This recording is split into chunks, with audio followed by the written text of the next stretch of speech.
a lot of podcasts out there, but only one with this kind of energy. Welcome to EVP Show Recaps, Predictions, Sports, let go, show recaps, predictions, sports. In one podcast.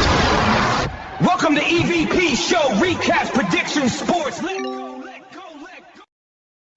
What's going on, everybody? It's the EVP from the EVP Show, and we are live for the Night of Champions recap show.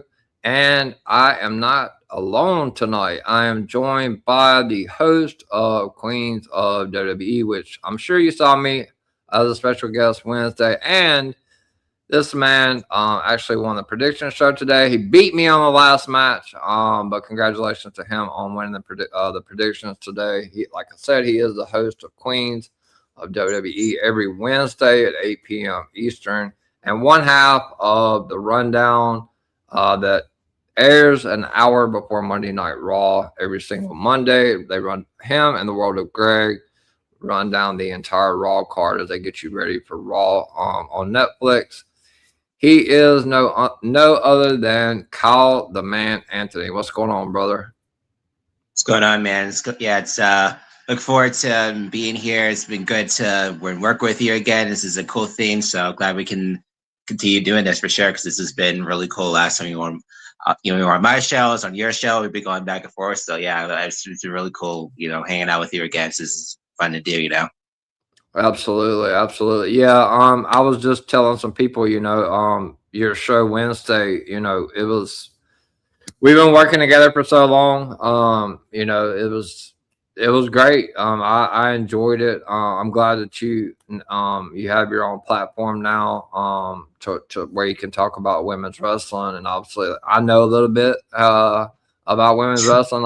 We obviously have a lot of phone conversations, griping a lot about WWE creative and things that are happening on the show. Bad, or what can they change? All this stuff, yeah. So yeah, 100%. So Night of Champions. So before we get into the matches, let's kind of deep dive into something really quick. I'm gonna give my overall take. I usually save that for the end, but me and you both can kind of just bounce off each other with this. I didn't think it was a great show, and it's not because Cody lost. We had this conversation before we went live, but I don't think it was a great show, Kyle. The Seth Bryan match was great. OBJ, not really so much for me. Tiffany and Jade was absolutely terrible, in my opinion. Trick and Ricky was okay. I didn't think it didn't overstay its welcome, but it wasn't, it didn't blow me away by no means. Seth and Braun was great. I expected that to be great. And believe it or not, as much as people hate Cody Rhodes, and we just had a 30-minute conversation about this, that triple threat match was fantastic. At the end, it definitely, for me, it kept me on my toes. There were so many different circumstances, and we will go over all that when we get to it. That I really did not know who was going to win. It kind of looked like all three of them could win at any particular point. So before we get started on the matches, what was your overall take of the PLE? What were your favorite matches? And, just tell the people how it is. Like, you don't have to cut no bones here on my show. Yeah. So. Yeah, I mean, look, it could have been better. I mean, there was matches there. I was thinking they could have got, I was so hyped for Io and Liv, for that to be, really good. A good preview for us going to have it at SummerSlam. Now I hope the match at SummerSlam is a lot better than this. I think it would be. I think maybe because it was the fact that it was just, I guess, just not. It was in Saudi Arabia, so maybe they want to do a big moment when they're actually in Minneapolis, where they were back in the States. I guess maybe that's. I'm going to hold off to that because I know how good they both are.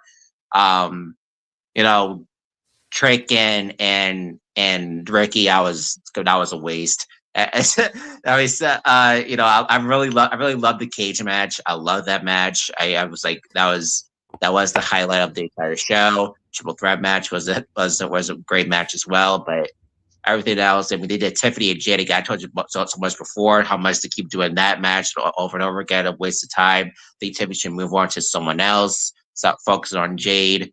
Been there and done that, and this should be the last of it because they have no chemistry together in the ring. So yeah, it just all of it was just kind of a waste. And I hope that Saturday night's main event coming up. But after that, really SummerSlam, I hope those two nights end up being better than this show, which is really disappointing because you would think pay-per-view should be better than the actual shows on the TV shows leading up to the pay-per-view. So it was just, I don't know. I'm just gonna have hope that in August on the 1st and 2nd, it's gonna end up being better than this. So that's just why we have to move on and see it'll be better than this show.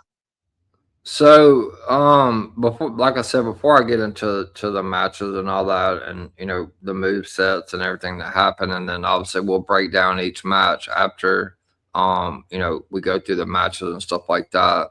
A couple of questions I had is, do you feel like they made the wrong choice with, and Danhausen is, a lot of people either like him or they don't like him. But he's making WWE and TKO a shit ton of money.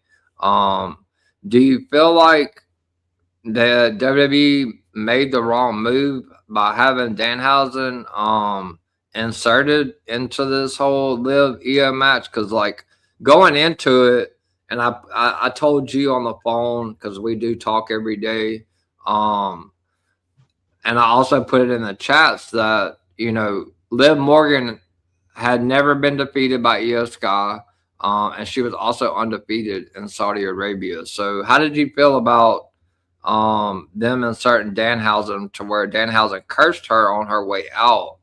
And that, I mean, I thought that was stupid. I just thought that was a waste of time. I feel like they could have just played up the fact that Io never has always defeated Liv, and not do the whole Danhausen stuff. I feel like Danhausen to me has been such a waste on WWE television. Personally, I don't get that. I don't get the appeal of this guy. I feel like he's just been a waste of time doing the comedy bit, and it's just not for me. I know people like him. I don't get the appeal, but he's just not for me. I think the whole Liv Morgan stuff, I think that was a complete waste of time. They could have just had Liv. Again, very similar to what I thought about on SmackDown with Liv and Charlotte. They could have just done a straight match with Liv winning there, and then with Io winning here, without having some type of out or situation to protect Liv. It's kind of, I get that she's the champion, but it's their own fault putting her in this position in the first place. She should never been in this position. Now that she is, she just has to take the consequences and just deal with what you done to stop protecting her when you clearly wanted her to be in this position. So I don't really get, you can't have it both ways. Got to pick one or the other. Either protect a woman by not have her be in this tournament in the first place, or you just have to just accept the fact you put her in the tournament, and if you just have her win on Friday, and you just have her lose clean tonight. I don't know.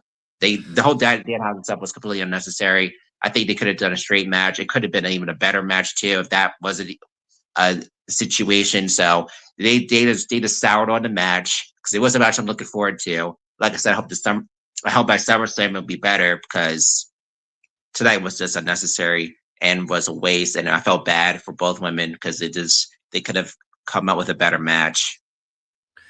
Yeah, for me, Kyle, I got two other questions, and then we'll start diving into everything that everything that happened in the matches. And these are just particular questions for you. On a scale of 1 to 10, what would you rate Night of Champions today? Like 10 being the best and 1 being the worst. 5, maybe 6. I could go from there. I just, it wasn't terrible, but it wasn't great.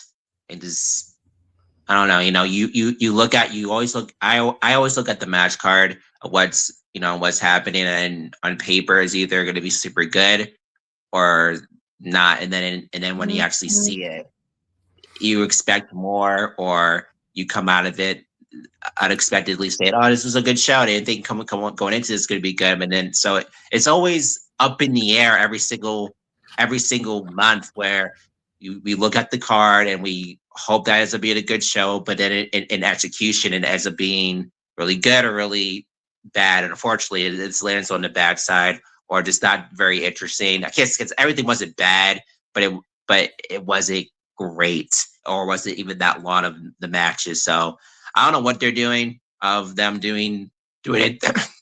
Excuse me, doing it this way, where it's just they want to just only tell a story and not the match itself. It's all about storyline based, instead of doing it within the match, instead of doing it some other way.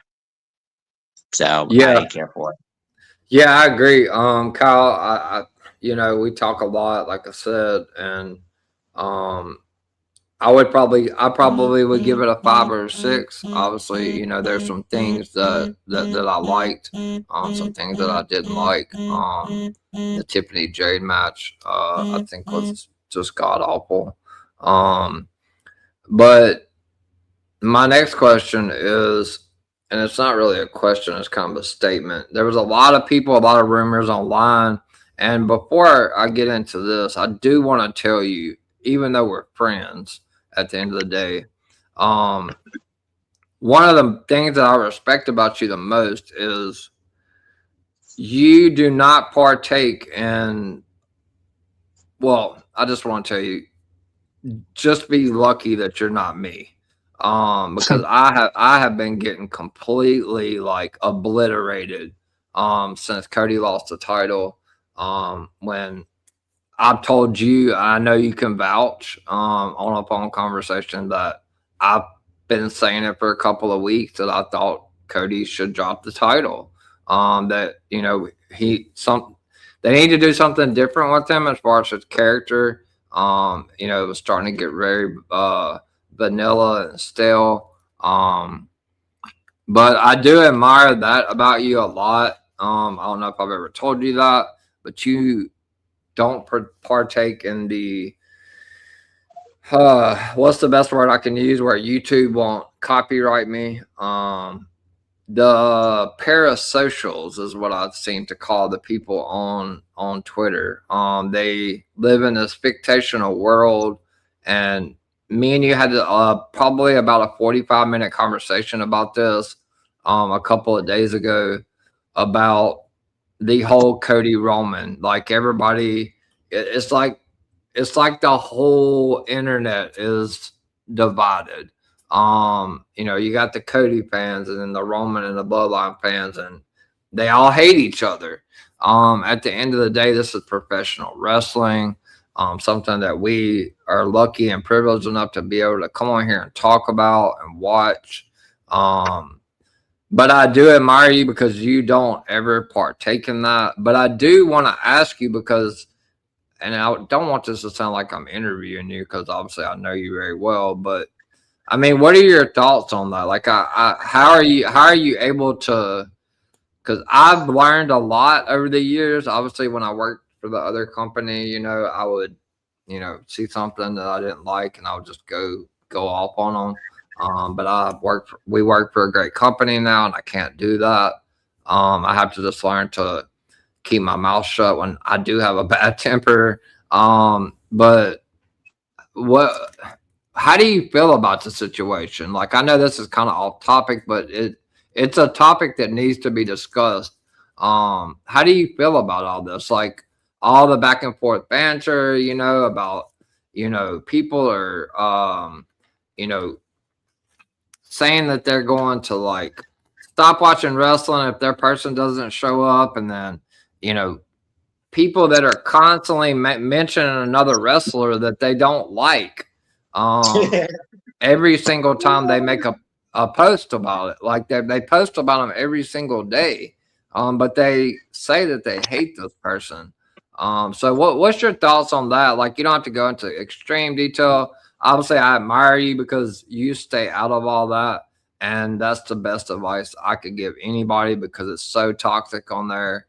But I mean, there's people on there, and I've seen probably 200 posts today. And I literally told you this on the phone before we hung up and went live.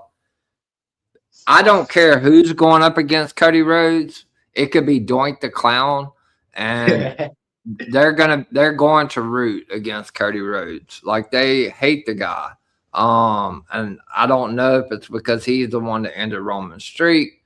I mean, eventually it was going to end. Almost 1,400 days. What's your thoughts on the IWC and how people? How is it just me, or do you feel the same? I know you don't partake in it and you don't spend much time on there, but when you do, like, how do you feel when it comes to how divided and how split it is with all the fandoms? I just feel like that.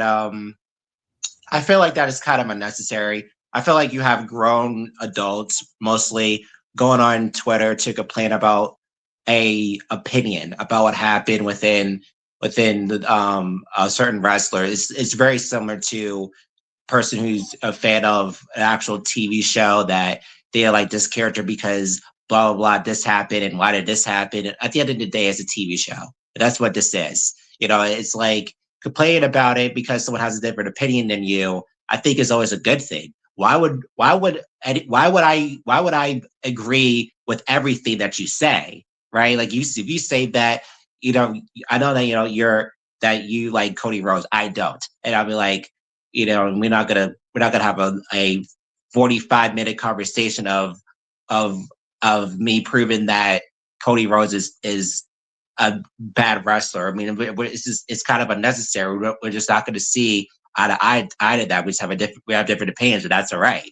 And it's cool to have different opinions. I feel like I don't really understand why I say grown adults because it's like we want thing if it's kids because they don't really know better really. It is what it is, but adults should know that it's all right to have opinions and different opinions. Everyone doesn't have to be the same. I don't know why people have this satisfaction of being exactly the same than you are. That sounds to me insecure to yourself, and you're not. You want some type of satisfaction. You need to feel like you need to have some type of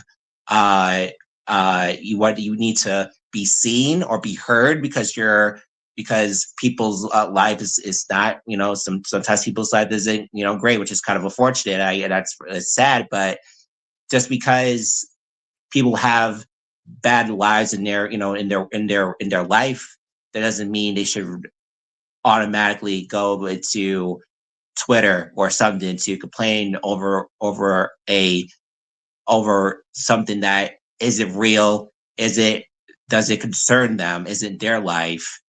I feel like people get so consumed about other people's lives that they worry about their lives instead of their own. I think that's what will happen is that you'll end up, I don't want to keep going on and on about this, but people can get, probably homeless or this or that because they're so sad, they're so consumed about other people's lives. You have to worry about your own and what you're doing and not worry about other people and focus on yourself. It's a right to be a fan, but it's a little unhealthy to be overly obsessive for someone else's success because they're the ones ultimately are getting rich and being paid for what they're doing. While we are just watching because we just like it, but you can't change it because it's their life. If you want to do something with your life, then do something. You can't just sit around watching TV expecting that you're going to do something. You got to physically go out and do something instead of sitting there watching it on TV and just envision yourself that you can't live in your head. And look, I've ran through this problem before in the past where I watched TV shows a lot when I was younger, and I still do. But I lived in their life and I had the vision that I'm also doing it too, but I'm not. I'm just watching it on TV. So it's just the end of the day, it's unhealthy. But again, this also happened when I was younger. Now I would say this happened too when I was like 20 as well. So I mean, who am I to complain? I mean, or judge in that respect. But I've learned to just know that because it's like doing this, right? This is something the passion mine I wanted to do is talking about wrestling and review wrestling like I see my favorite YouTubers do. And I always wanted to do this, but I didn't know how to do it.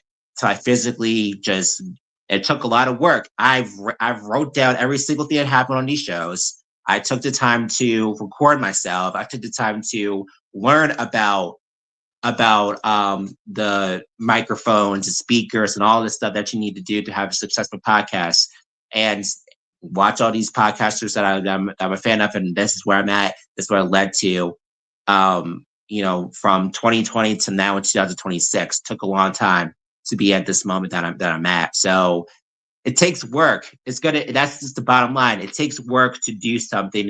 And if you're passionate enough to do it, it doesn't matter how long it takes. You're just happy that you're satisfied with the outcome that you have.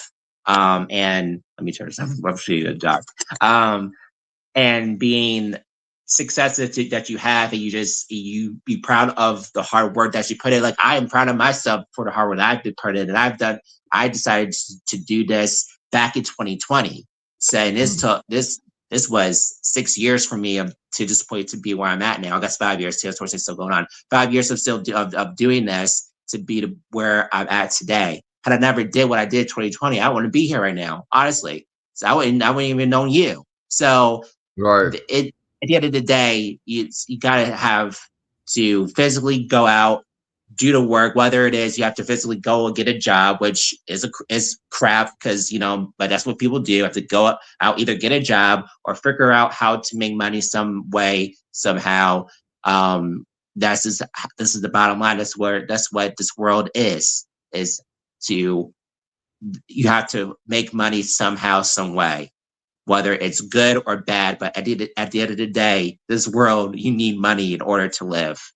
Yep. You can't just sit around and watch TV, because one day the electricity is going to be out, and how are you going to pay for it?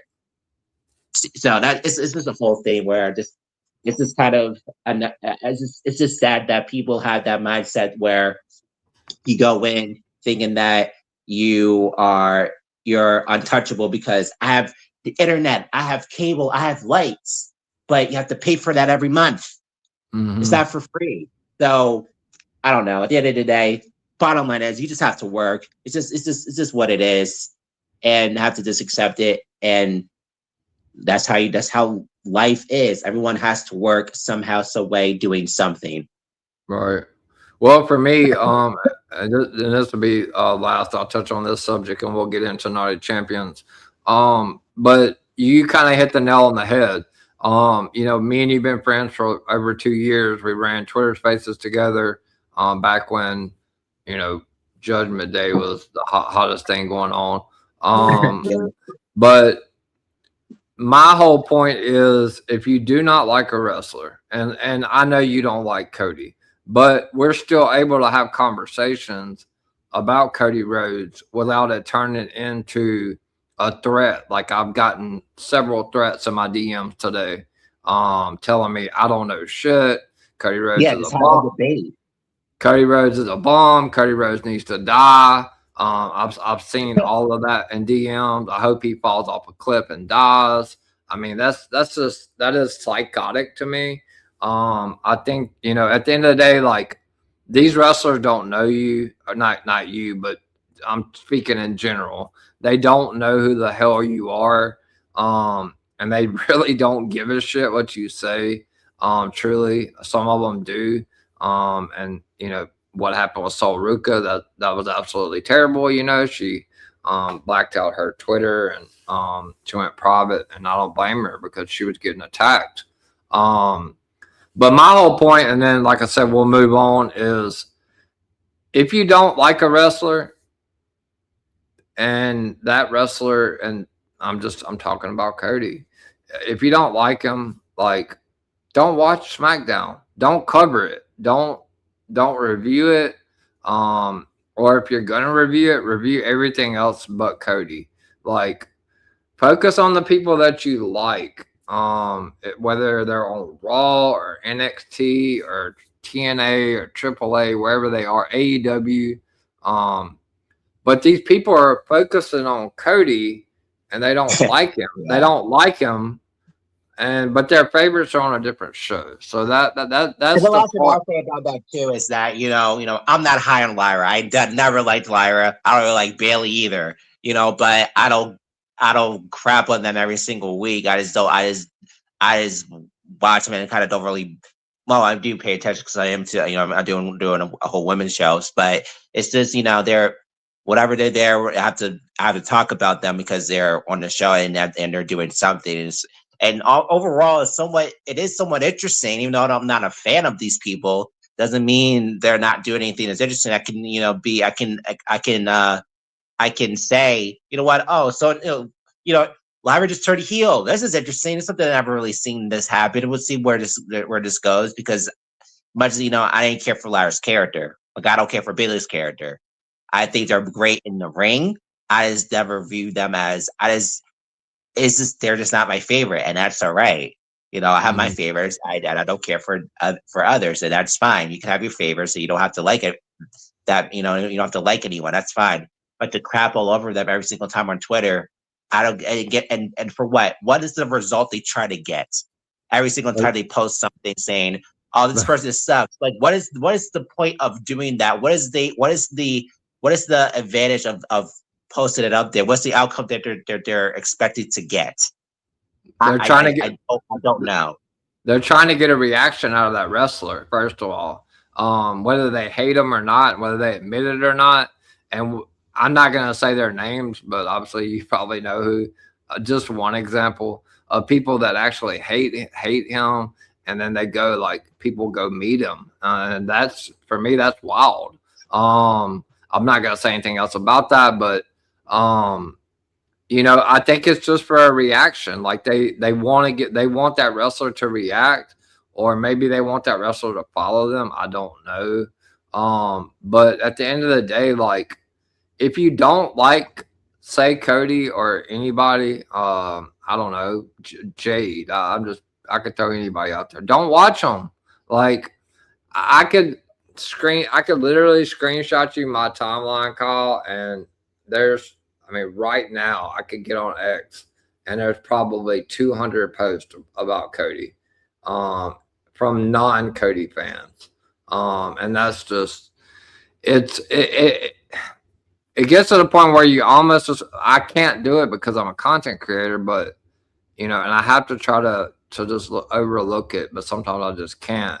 But it gets to a point where you want to delete the freaking app, bro. Like at the end of the day, like I tell you this all the time, like I'm tired of hearing about it. Like focus your energy. That's too. I find that kind of too extreme. If anything, I would just block the person. I wouldn't actually. I personally wouldn't exit Twitter itself because overall, look, I've had a great relationship on Twitter lately because I've heard all the.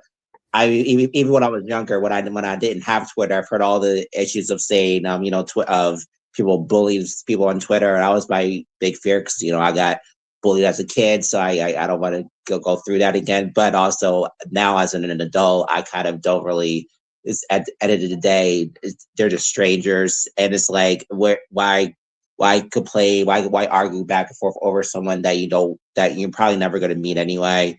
Over something that really isn't all that important. It's just a TV show, it's just an opinion, and is that whatever gets you out of eyes to complain about it or go back and forth with someone. It's not going to help anything, and I would just end the conversation and just move on. And if that person's trying to keep continuing on, I would just block that person and just move on to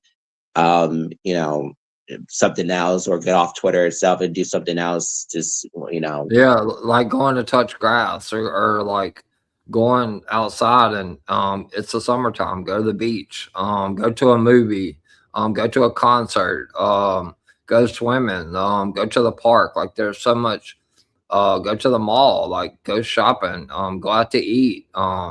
I don't know. I say touch grass all the time because there's a lot of people that I feel like that's what they really need to do is go outside and touch grass because they live on X and social media. And I just, it's the downfall now of society. And, when my kids grow up, like, it's going to be, I'm scared. I'm terrified of the way it's going to be, but I appreciate the in-depth conversation on that. We're going to go ahead and dive into Night of Champions. We kind of went over before we went live on how we would do things. I will kind of run through the matches, telling you and everybody listening. And shout out to the 106 people that's watching live on either my YouTube channel, DWE Television X, or my X page. I'll run through the matches one by one, and then I'll go to you. You can give me your analysis on the match, the winner, and where you think we're headed next. So let's go ahead and get started. So today, WWE Night Champions, June 27th, 2026. It's from the Kingdom Arena in Riyadh, Saudi Arabia. We're going to see former Undisputed WWE Champion, American Nightmare Cody Rhodes, defend his title against Sami Zayn, gone through in a triple threat match. Plus, Brian Breakker faced Seth Rollins in a steel cage match. It started at 1 p.m. Eastern time. So let's go ahead and get to the first match of the night. And so Joe Tessitore welcomes us to the show. He introduces Peter Rosenberg and Big E are the co-hosts, obviously. Michael Cole and Corey Graves are on commentary. So we're gonna start off with the King of the Ring tournament finals. Now this has been a rocky road. I do think WWE did a good job of not putting Javon Evans in the final because then everybody would have known for sure that Oba was going to win. And I picked Jay because I thought we were going to see Brock, but it didn't happen. But we'll go ahead and get started on it. The winner of this match will get a world title match at SummerSlam. So Jay Uso kicked off the show. He was the first one to come out. And the fans were going crazy. Like him or not, don't like him. The fans went absolutely crazy for Jay. And then we also saw them over Femi, and he got a huge ovation as well. And like I said, the winner of this match moves on to SummerSlam, and they will get to pick the winner, or they will get to pick who they want to face for the World Heavyweight Championship. So both men are in the ring. The match starts off with Jay taking off the wrist tape and arm sleeve as he exchanges words with Oba. Oba grabs Jay and tosses him into the corner. Oba then misses a clothesline. Jay hits some punches, and then he hits the spit punch. It has no effect on Oba. Oba then hits a shoulder tackle and sets up for a run uppercut into the corner. Jay goes to the floor. Oba then goes to the floor and hits Jay from behind. Oba then tries to long dart Jay into the ring post, but Jay escapes, and he sends Oba into the ring post. Jay then hits a suicide dive, and he goes for a second one, but Oba stays on his feet, and he feels the damage to his ribs of the two impacts. Jay goes for a third one on a different side of the ring, but Oba hits a forearm. Oba then gets Jay up for a shoulder breaker, and then he hits shoulders in the corner. Oba then hits a hard Irish whip, hits a punch. Jay then falls to the mat. Oba sets up for a choke slam. Oba then grabs Jay, and Jay escapes and hits a thrust kick and an uppercut, a super kick basically. Oba then blocks the kick, and Oba goes for the sit-down power bomb. But Jay gets to his feet, and he hits another super kick. Jay then goes up top, and he hits his finishing move, the frog splash, but Oba kicks out at 1. Oba then hits a choke slam. Jay kicks out. Jay struggles to get up. Oba charges into another thrust kick. Jay then hits 2 more thrust kicks, and Jay hits a running shoulder into the corner. Jay then hits a spear, and he goes up top for another frog splash, and he hits it. But Oba kicks out, but he gets 2 on those. Jay then goes up top again, and he hits another frog splash, and Oba still kicks out. Jay Uso then applies a sleeper and he adds a body scissors. And we'll talk about this after when we go to the analysis. There was a lot of videos out that looked like Oba may have tapped out, but the referee didn't see it.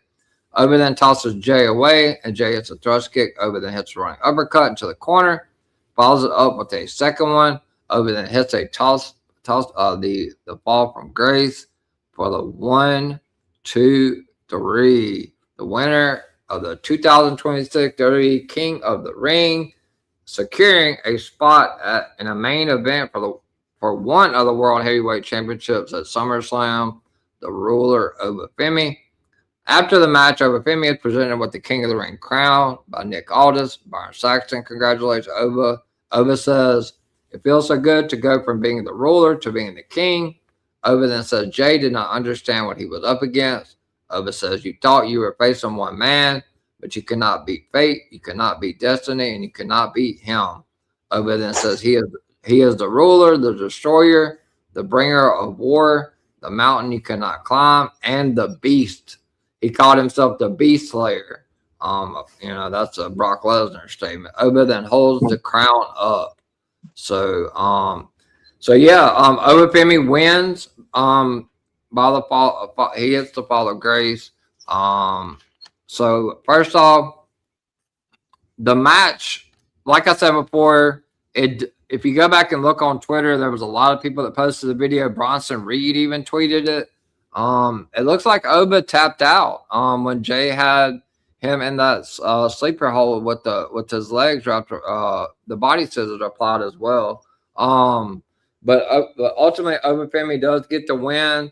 1, 2, 3, and he will go to SummerSlam. Who he is going to wrestle, we don't know. But give me your thoughts on the overall match. What you thought about the match, what you thought about the results, how they kind of swerved and kind of made it look like Jay was going to win the whole time. And who do you think Obafemi is going to pick when it comes to SummerSlam? And if you don't mind, Kyle, after you tell me who you think Oba is going to pick, what do you think is going to come of this Oba and Brock situation? Because he did mention Brock Lesnar again tonight. Yeah.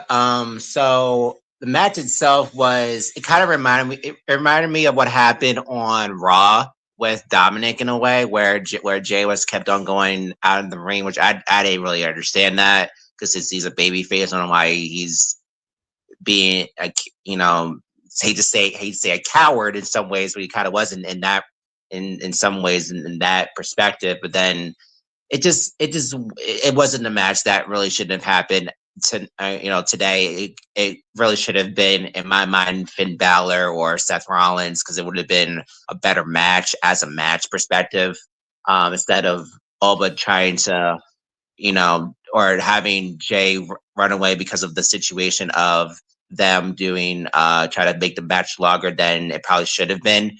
And so, the match was fine. It was the right winner of Oba winning. I know there was people who were afraid and assuming that Brock Lesnar was going to show up and screw Oba because of the fact that he's been mentioning Lesnar, which does make sense, and it's a fair point to think that way, since that's been who has his issues with since he came up to the main roster. But like I said, I'm glad he won. In terms of who I want him to face at SummerSlam, I want him to face Roman Reigns, because that's just more appealing to me. Him going over to SmackDown really doesn't. For him to potentially face the new champion in Sami Zayn, that doesn't make any sense to me. And so that doesn't appeal for me as a SummerSlam main event for a 2-night SummerSlam. No, Roman Reigns is the person who really should be facing Obafemi. I know there's been talks about how we're going to get to Seth Rollins, and we'll definitely get to that match when we get there and see what's next for Seth after his win. But I just feel like it was the right winner. I don't know, and I think with Jay losing could be a good thing for a storyline perspective of seeing what does Reigns have to say. He's going to be there on Monday, so that'll be a good another story of that he lost. What does that leave for Jey Uso? Who knows? So it's kind of a good thing he lost, because now I'm slightly interested in what Reigns has to say about that and what Oba's who's gonna pick. So it was the right winner, right results. I enjoyed everything about it, and then we'll see we just gotta wait to see who Oba's gonna face at SummerSlam. And so I'm looking forward to it. But I'm glad that he won. Yeah, 100%. Last question about that, and then I'll get my quick input on that. How do you think that they implement this Brock Lesnar Obafemi situation? There's a lot of rumors going around that maybe I know Bubba Ray Dudley from Busted Open Radio, shout out to him. He mentioned this a while back, like back when the King of the Ring first started, to have Oba face Brock night one, because I have a hard time thinking that WWE is going to leave Brock off the card at SummerSlam. But I don't think that, I'm going to tell you right now, and I'll hopefully StreamYard will clip this. I do not think that SummerSlam will be Brock Lesnar's last match. I do think that Brock's going to go all the way to Saudi, WrestleMania in Saudi. But where do you think, how can they implement this story? If you go back to WrestleMania 40, and oh God, I'll probably get 100 Twitter messages for this. But you had, Roman Reigns and The Rock, and Cody Rhodes, both in WrestleMania 40, both were, and Seth Rollins. All three of them worked two matches, night one and night two. Where do you see them implementing Brock and Oba? Do you think there's a possibility of Brock and Oba night one and Oba Roman night two? And do you think it's time for WWE to put the title on Obafemi? I feel like at this point, when it comes to Brock Lesnar and Obafemi, if they were so desperate of doing this match, I feel that Lesnar should have showed up in the first round of the King of Ring tournament, and he chose not to. And people also assumed he was going to show up tonight and to distract Oba. That also didn't happen.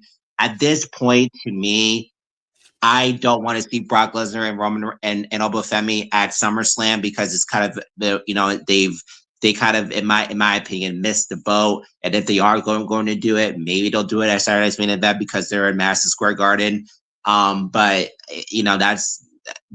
any type of SummerSlam match with Obafemi and Brock Lesnar, as people assume, and even I thought they were probably going to end up doing a 2-night thing with him before that Oba will face Lesnar one night at SummerSlam and then face Roman Reigns potentially on the other night. I view that now out the window. It's been weeks and weeks, and we have not heard one word from Brock Lesnar since Clash in Italy. So yeah, I at this point, to me, I don't want to see Brock Lesnar and Obafemi at all at this point.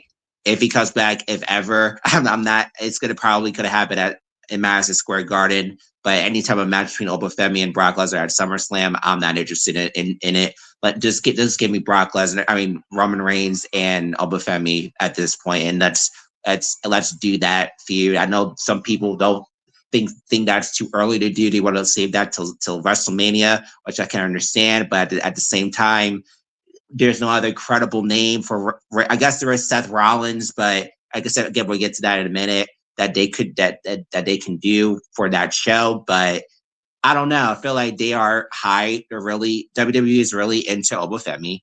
He won this tournament. He was completely dominant in this match. And if they wanted to do Seth Rollins, Rollins shouldn't have been in this match with Obafemi, but he chose not to.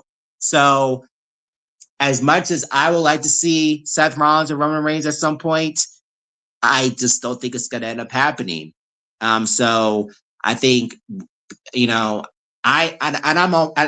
a fan where I watch something on TV, and whatever's presented to me on TV is what's happening. I don't focus on the possibility of, is this going to happen or is this going to happen? I just focus on what's happening right in front of me, and I go by what Raw expected are telling me with the stories that they're showing, even on NXT. The shows that they're showing me of the story that they're telling from that particular wrestler or feud that's happening on the TV shows that happens on the pay-per-views.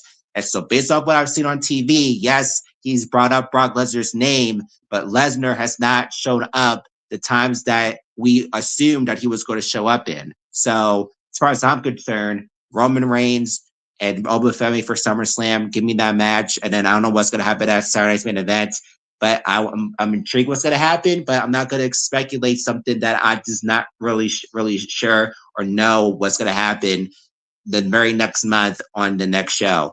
What I know now is that it's going to be Obafemi versus either Roman Reigns or Sami Zayn, but I'm not sure yet. We just assume. That makes me that really makes me laugh. Like not you. Like it's a great analysis. Obafemi versus Sami Zayn. Like I know, but I had to at least you have to put it out there because of course, still an option. Even though it is laughable, but Sami did win, so we have to it's an option now at this point. Where this is what the night has led to this point. So it is laughable, it is hilarious, it's a possibility. Can't really 1000% put it out there because anything can happen. Anything, yeah. Last question about that. So if we get Roman Reigns and Obafemi at SummerSlam, if you had the pin, do you put the title on Oba, or do you take a chance? And me and you've been watching wrestling long enough to know that if you wait too long, then these wrestlers go through these cool off periods. I don't know if that's going to happen with Oba, but there's also a possibility. I know you're going to roll your eyes at me, not on camera probably, but behind the camera. But they are telling the story of Dwayne Johnson in case he can show up for WrestleMania. So, like, do you go ahead and take a chance and go ahead and put the title on Oba, or do you hold off and maybe crown Oba at WrestleMania if Dwayne can't wrestle Roman? Do you think?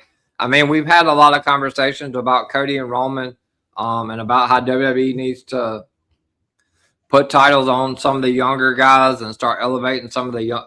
I've even said it to you, and you can vouch. I've told you this a lot of times that it was time for Cody to drop the title. Would you put the title on Oba, or would you take a chance of riding it all the way to having Oba maybe win the Rumble, and facing Roman again at WrestleMania 43 and winning the title there? What would you do in that situation? See, I don't know. I feel like Oba is he's just that special talent that they just gave a lot from after coming from NXT, and I feel like that the whole thing where what he did at the Royal Rumble, what he did at WrestleMania with Lesnar, and even Clash in Italy, it's like that's all he's been focusing on is Lesnar pretty much since he pretty much debuted. I would just at this point, he shouldn't go after the IC champion at this point, or the US champion at this point. He's kind of beneath that because of the fact that him being in the ring with Brock Lesnar twice at this point, him being in the ring with within the tournament with these some of them in the top names, and Jey Uso, who WWE has been high on and everyone is excited about because of the whole Yeet stuff and the whole hand gesture stuff. So he's now in the main event. He's now seen as the main eventer as we see Cody Rhodes, Roman Reigns, Seth Rollins, even I can't even say Braun Breaker yet because I guess so too a little bit as well. But we'll get to Breaker in a minute because I got a lot of stuff about Breaker I have to say about him. But at this point, to me, like I said, I would just like what I said earlier, for what I've seen on television, just give me the situation between Obafemi and then whoever he's going to face. I don't know how long he's going to hold off and wait for. At this point, I don't want him to bring up Brock Lesnar again. I hope he doesn't. He probably will, because why start that and then stop out of nowhere, which can happen. The WWE tends to do that, but in this case, I don't think they will, but they should. And just focus on the world champion of whoever he's going to face, whether that's Roman Reigns or Sami Zayn. I'm sorry. I can't. I'm sorry, but it's, every time I try to say that, it's just so it's just laughable. I'm sorry. That's how I look at it at this point. Yeah. Brock Lesnar's not around. Why keep holding off to something that may or may not happen? Like I said, if it was going to happen, he would have came out and cost him the King of the Ring tournament, and we wouldn't be in this position. The fact that he's not heard one word of this guy, I'm not confident he's gonna be facing him at SummerSlam. I don't care if it's his hometown or not. They've been to Minnesota before, and Lesnar never showed up, but people didn't really care. Just because it's SummerSlam, I'm sorry, that doesn't matter to me. So right. I don't know. Yeah, great takes. We have a comment from, I've never seen this person before, at Beep 6437. Night of Champions was decent. I do agree. Thank you for the comment. And if you are watching live on YouTube, please hit that like button. Help me get as many likes as I can on the stream. For me and Kyle for this recap. So I'm gonna go through really quick and give my take. This show is gonna be a lot longer, probably, Kyle, than I told you it would, but it's okay because we're not on a time cap. So and we are gonna cover all the matches. So for me, it was the right winner. In no shape or form was it believable for Jey Uso to beat Obafemi unless Brock Lesnar was involved. But what I'm afraid of, Kyle, is pretty much everything you said. There's not really a whole lot I can add to that. But Obafemi is asking for an ass whooping from Brock. Another one.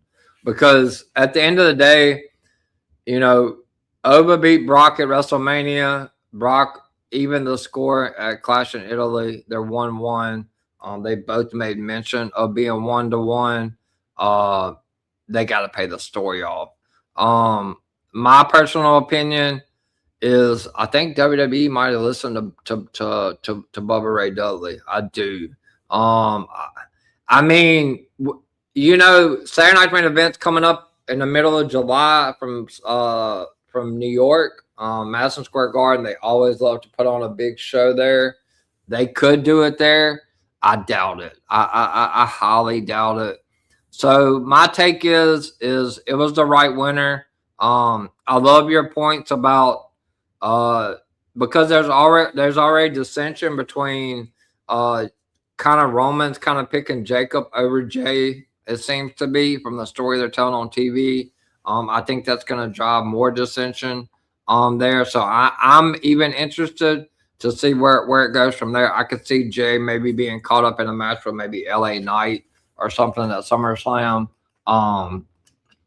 I pray to God that they don't run the match back tomorrow or Monday and say, oh, well, he tapped out, so we're going to do it. I don't think they're going to do that. Hopefully not. But to close on this match, it was the right winner, but Obafemi is not beating Roman Reigns at SummerSlam. And the only way I think we can get there is I do think Oba's going to take the title from Roman eventually. I do believe he will be the one to dethrone Roman.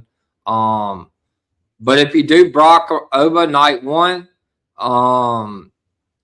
it's going to be a slugfest, and they can kind of play the angle of a brutal match, and then Oba can go into night two, still a little beat up. Obviously, he loses to Roman Reigns with probably Jacob Fatu's help or something like that. Maybe Zilla Fatu's there by then. It's been reported that he's been signed. I don't know if he shows up. But it would still kind of keep Oba strong. And then you could have Oba kind of start his bloodline where he runs through the whole bloodline. maybe wins the Royal Rumble or Elimination Chamber, and then faces Roman again at WrestleMania 43 in Saudi, and then wins the title there. That's for me. That's kind of where I feel like they're going with it, because by no means necessary do I feel like Obafemi is facing Sami Zayn at WrestleMania. I can just about put everything I have on the fact that that match is damn sure not going to happen. I don't even know if Sammy's the champion going to SummerSlam. We'll talk about that when we get there. But right winner. Interested to see where they go from here. We've talked about it before. I think they booked themselves in a corner by telling two different stories, one with Oba and Roman and one with Oba and Brock. So that's just where it comes out to at the end of the day, really, is that they decided to made the decision to have Oba and Lesnar do a feud, but then have Lesnar disappear after he defeated Oba at Clash in Italy, and then did this tournament with Oba in it, and now he is going to be facing. We all assume Roman Reigns at SummerSlam, and Lesnar hasn't had any word. We heard nothing from this guy coming out of Clash in Italy, so they just put themselves into a corner. And I'm just looking forward to, for me, is Oba and Reigns and start a story there. But then the whole other stuff that's going to happen, we're going to talk about how does that play into it. So yeah, I mean, I'll say this though to close this out, it'll make Raw really interesting to watch because we don't know exactly what's going to happen. It'll be fun to see how it's going to play out, because it makes the show interesting now, because we're going into this big question mark of what's Oba going to do, who's he going to face at SummerSlam, who is Reigns going to face at SummerSlam. Makes the shows interesting to watch moving forward, at least on Raw. Absolutely. One other thing, and I don't know if you picked up on it, I obviously did. Michael Cole said 3 different times during the PLE. He said, I don't want to misquote him because I may not have the exact quote, but he said, we wonder who Obafemi is going to pick. And like you said earlier, if you pay attention to everything that they're telling the stories and what they're doing on TV, that lets you know right there that they're throwing that cliffhanger out there, and that's a way to get people to watch, like you just said. So yes, Raw's. I'm looking forward to Raw. It's going to be an early start time. It will be another SmackDown taping after that. I'm interested to see SmackDown this week. It's the first 2-hour SmackDown in 6 months. It'll be the first from this point forward all the way till January. SmackDown will be 2 hours. So I'm interested to see where they go with SmackDown as well. So definitely good stuff there. We'll go ahead and move on. So after that, Danhausen made his way out, and obviously we don't have to talk about the Danhausen stuff, but I'm just going to go over it for the people listening. Danhausen makes his way out. He says it is his first time here. It has been wonderful. Danhausen then says he is excited to continue his experiments because he has come into a lot of human monies. And then Liv Morgan then interrupts Danhausen, and she is making her way out for the next match of the night, for the Night of Champions, as she's going to be going one-on-one with Io Sky in the Women's Queen of the Ring finals. Liv says Danhausen owes the Judgment Day a lot of money, and if he doesn't give it back, there will be bad things happening to him. Danhausen then says he doesn't know what she's talking about. Danhausen then says, Liv, you are cursed. And then Liv Morgan slapped Danhausen. Do you have any comments on that before we get into the Liv Morgan Io Sky match? I think all this was unnecessary. I do. I felt like that, I wasn't expecting Danhausen to show up when he did, but I also thought that it was like a quick thing, and then he would have been gone, and Liv would have came out, and then he would have done the match without all of this happening, because it's just this whole curse thing. I don't buy this at all. I'm sorry. This is too childish for me. I can't buy into that. I can't just shut off my brain and just accept that. It's just I find for someone like Liv Morgan or someone who is presented as a main event star, it's not Danhausen should never be associated to interact with those people at all. It's one thing for him to interact with Garza and Truth and all those people because they're not in the main event scene right at all. And when it comes to people like Liv Morgan or even Dominic, even or just they are doing storylines on these shows. They are main event players on these shows and and are in interesting storylines every single week. So having someone in Danhausen who is a comedy act to interact with someone like Liv Morgan who I thought was going to lose, but just because of the fact that it's because she's a champion and she's not facing herself or Rhea Ripley if she's available to wrestle. So again, having her in this match made no sense, but all of this was unnecessary because this reminded me of what happened on Friday with Charlotte Flair, and I didn't agree with that, and I don't agree with this neither. So all this to me was unnecessary, and it could have been a better match between Io and Liv, but he chose to do it this way, which I hope they don't do it at SummerSlam. Yeah, I'm gonna get into the match. Obviously, I just wanted your thoughts on the whole Danhausen segment. For me, I mean, some of the stuff he does is funny. He is a huge merch seller for WWE. They are utilizing him well, but I don't think he should have been involved right there. But I guess if they're going to justify it, it's because Io's never beat Liv, and Liv's never lost in Saudi Arabia. So she slapped the hell out of him. She got his paint all over her hands. But let's go ahead and get into the match. It is the Queen of the Ring tournament finals. The women's Raw World Heavyweight Champion, Liv Morgan going one-on-one with Io Sky, with the winner going to SummerSlam with a championship match of their choosing. So the match will top with Liv Morgan going for the legs and Io avoids. Both women lock up and go around the ring. Liv then backs Io into the corner. She gives a clean break. Both women then lock up again. Io applies a side headlock. Liv then gets a reversal. Io then gets a reversal and she hits a shoulder tackle. Io hits a hip toss and she misses a round kick. Liv then hits a Hurricane Rana and Io goes into the corner. Liv then hits a running hip and a running knee into the corner. Liv kicks Io, then chokes her out, begins to try to choke her out. Io fires back and trips Liv, and she hits a drop kick. Io then misses a hip into the corner when Liv moves. Liv is sent to the apron and Io hits a shoulder. Io then goes for a suicide dive, sunset flip powerbomb, but Liv holds on to the ropes. Io then avoids being sent into the ringside barrier and Io hits an elbow. Io then goes to the ringside barrier for a crossbody. Then Io then breaks the count, returns to the floor. Liv sends Io into the ring post. Liv then sends Io back into the ring and she kicks Io in the ribs. Liv then tries to work on the leg, but Io gets away.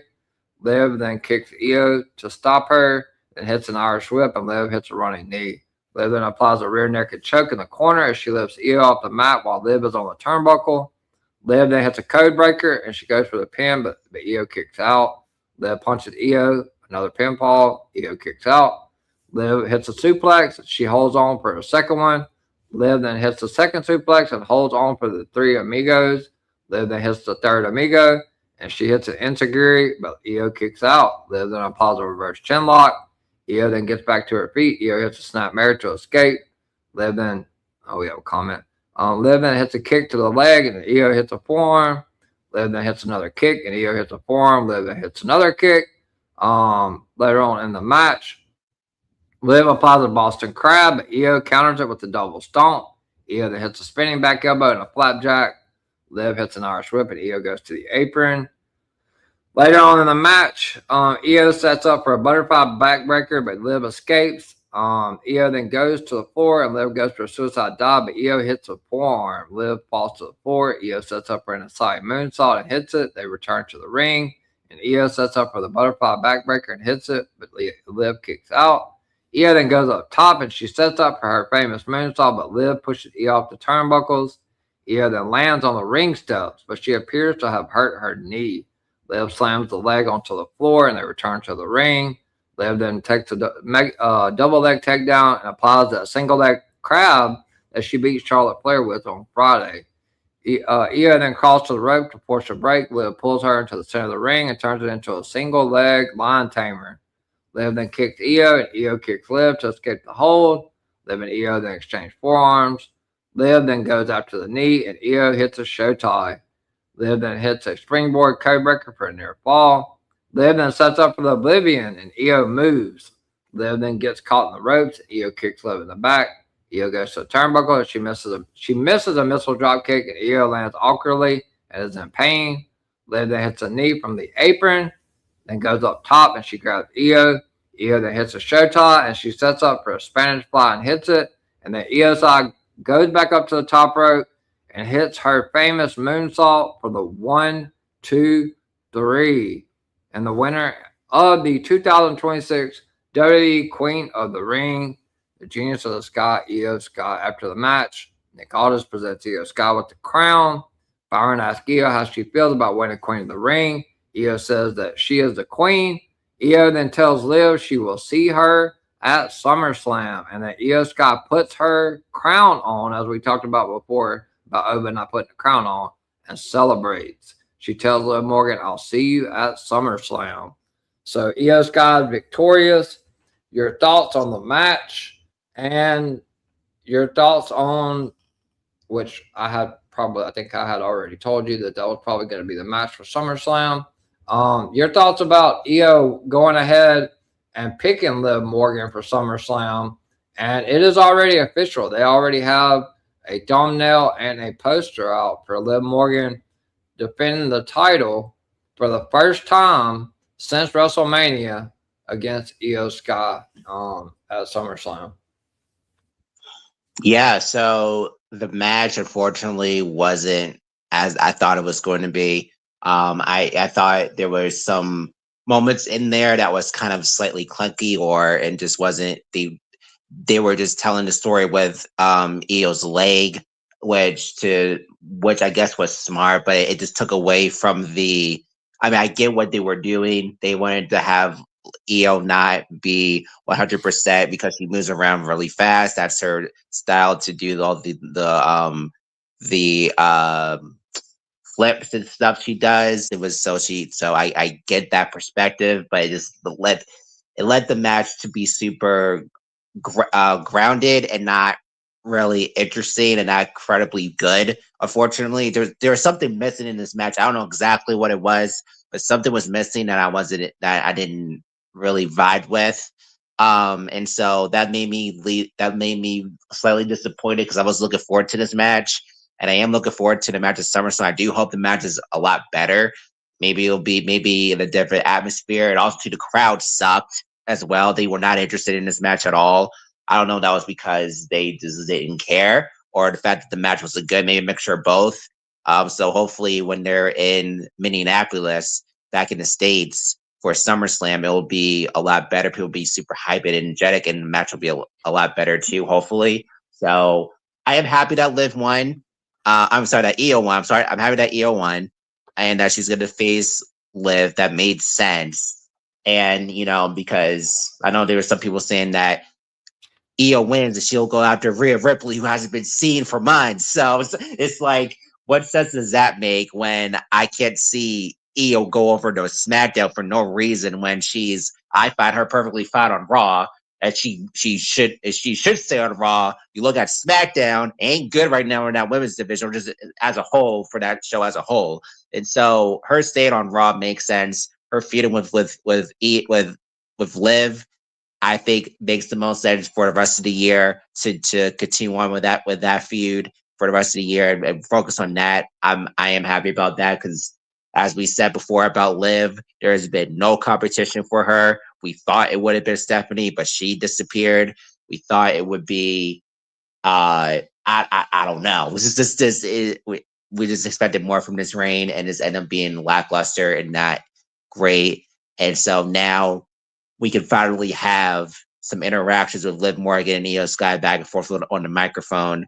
heading into SummerSlam, which I was hoping for when they first made this, when this match was available to do, when Io became the person to face Liv today at Queen of the Reign. So I'm glad she won, and I hope, like I said, I hope the feud they'll make it better, make it grand. I know they're gonna probably do something with the Judgment Day and Raquel and Roxanne. I'm sure they're gonna also be a part of it.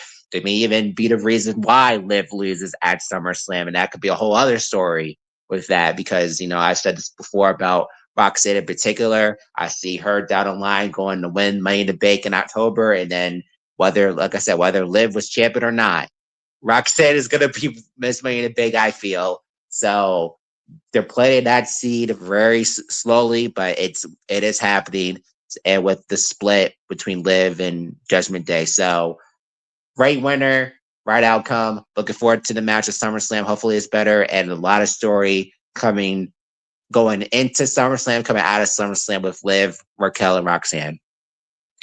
Yeah, 100%. We'll go to a couple of comments, and I'll give you my take from Ariel. I said that Liv was about to lose, and it actually happened. You did last night. She was here on the comments. It's about time she put the title on the line after sitting at the clubhouse with, and then there's a bunch of dots. So yeah, thank you, Ariel, for being here. Like I said, if you are watching live on YouTube, please hit that like button. And we have 210 people watching. So for me, man, we talked about this a lot. I'll just kind of touch briefly on it. Where the hell is Stephanie McCoy? She obviously had an injury.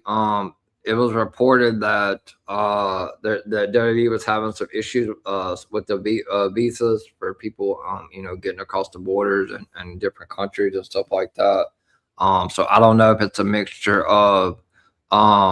Yeah, I think for that, to me, I mean, I don't mean to cut you off, but I just have this thought that I think that for my thought of that is that because of I wish they, I mean, I don't know, I guess who would have known, but if they knew about this visa issue before, they had to, W had to know about this, I would think. And the fact that that was going to be an issue, I wish they never teased that in the first place, of that being a potential rematch for Clash in Italy. I thought that was going to happen, and it never did. And so it's like, I wish they just never teased that, because you got it now in people's minds of thinking that was going to be the match for a rematch for SummerSlam or even Clash in Italy, and it just never happened. So I kind of wish they never teased it. And then if and also too, that, and not only that, if she was hurt legitimately of a minor injury, again, why tease that and make people excited and expecting them to do the rematch when they should have just had? I wish what I would have wished is that they had Io win a Backlash against Asuka. Then they do a slow burn with her and with Io and Liv going face to face. Eye each other. They don't say a word. They eye each other. Io's in a tournament. They could have done the exact same thing. They have Liv in a tournament, fine. They could have done the exact same thing, but at least it was teased beforehand between Io and Liv, instead of them doing a wait and see scenario when it comes to Stephanie. So I wish they did it slightly differently, because you get people's hopes up that may or may not happen when Stephanie's concerned, and they could have just done a minor tease between Io and Liv. 100%. So for me, and I'll get my analysis, and then Ariel has a question for you. So I'll go to that once I get done with my quick little take on it. So for me, with the whole Stephanie situation, Liv won the title at WrestleMania. Stephanie, it was reported that Stephanie and Liv were supposed to meet at Clash in Italy in a rematch. As I said earlier, Stephanie's been nowhere to be found. I think it's been close to 60 days since she's been on TV or something like that. So I heard a lot of content creators, a lot of people on X just really complaining about Liv being in the tournament. Well, she had nothing to do. The creative had nothing for her. They had no challenges for Liv. So why not put the champion in the tournament? Because she's not going to win. I know there's a lot of speculation on her winning and going after Rhea's belt. That was hilarious. I know that was never happening. Definitely the right winner. But I do feel like, Kyle, that Triple H is doing right by Io. Simply for her missing a WrestleMania card last year, or last, this past WrestleMania, Kairi Sane getting released. So I think this is more of a, trying to make good with Io, even though he loves Io. I think that's the right 100% the right decision.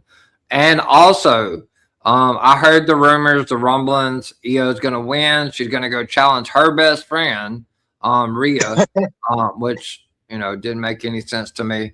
But what I do think could happen, and this is just me fantasy booking, Kyle. I don't, unless I'm doing a scoop show, I just fantasy book. If Io can win the title at SummerSlam, we have the Crown Jewel pay-per-view coming up in October, I believe, or November. I think it's October. Whereas champion versus champion for the Crown Jewel Championship, they already have the story there. Rhea's never beaten Io, even back from NXT. Yeah. I do believe if Rhea is going to be able to compete, that she's probably going to face Jacy Jayne at SummerSlam for the SmackDown title. That's the direction I would think that they would go. I don't see, because Charlotte and Jade are going to be facing each other. I can see it being Jacy Jayne and Rhea. Rhea probably retains, and then we could get Rhea and Io Sky at Crown Jewel for the Crown Jewel Championship, and Rhea can finally get that win over Io at Crown Jewel. That's that's the direction I think they're going. But definitely the right call, match wise and winner wise. I look forward to their match at SummerSlam. That was Io's first win over Liv ever. So hopefully she can carry that momentum over to SummerSlam. And one other thing too, I just thought about is that it just depends on Rhea if she's going to be even on TV, because she's just not been on TV since Clash in Italy, and it's like they really honestly need to make some type of an announcement on SmackDown like soon. I thought it was going to happen last week. It didn't. Maybe they are expecting Rhea to be all right by the time it is SummerSlam. I hope that's true, because the more times they're not expressing where she is, that title is just gonna not be defended and not be around and be kind of forgotten to some people. And it's like, because that title should be on the line at SummerSlam, and if not, that'll be a big mistake. And so they need to make an announcement really, really soon. Like honestly, to like this Friday, honestly, or next Friday, since it's taped this week. So I don't know what happened, but either this Friday or next Friday, they need to make some type of announcement if Rhea is just not there. They can't keep holding it off. Yeah. I mean, for me, if she's not going to be able to compete, Charlotte and Jade is going to be a grudge match, but I don't really care for it, honestly. I think Charlotte's going to have to carry Jade, if you want my honest opinion. But if Rhea can't compete, why not just make Charlotte and Jade, instead of just being a regular old singles match at SummerSlam, be for that SmackDown title? Because they have teased Charlotte and Rhea. Charlotte wants to win another title. It's been a long time since she won a title. I don't think anybody's going to complain about Charlotte winning a title. I thought that they could do some type of tournament on SmackDown itself to crown a new champion there, or as well, something like that. I mean, your idea works better too. That could do that as well. What I just said. So that's just how I look at it. But doing nothing and not even acknowledging Rhea at all on TV, it's not a good look. It just makes the SmackDown Women's division looks weak as it has been, and that's what even makes even SmackDown still not watchable or interesting, because they've not cared to mention the women's champion who they decided to trade over to Raw to SmackDown. They had her win the Elimination Chamber, which I didn't think they should have done in the first place. Looking back on it, I end up being right. I was hoping, and I've never been that high on Rhea. I like how a lot of people are. And it's just we're in this situation with Rhea again, twice in 2 years. It's just it's really pathetic. And I said this before on my show that whenever she loses the championship, she should never be champion ever again. I don't trust. She's not trusting to be the women's champion based off the history of her last 2 runs. So that's how I look at it. 100%. So you have a comment from Ariel. She has a question. She said, "Yo, Kyle, since you the expert analysis, what exactly missed? It wasn't that long." I guess she's talking about what did you feel like was missing from the EO Live match, and she said it wasn't that long ? So I'm guessing that's a question.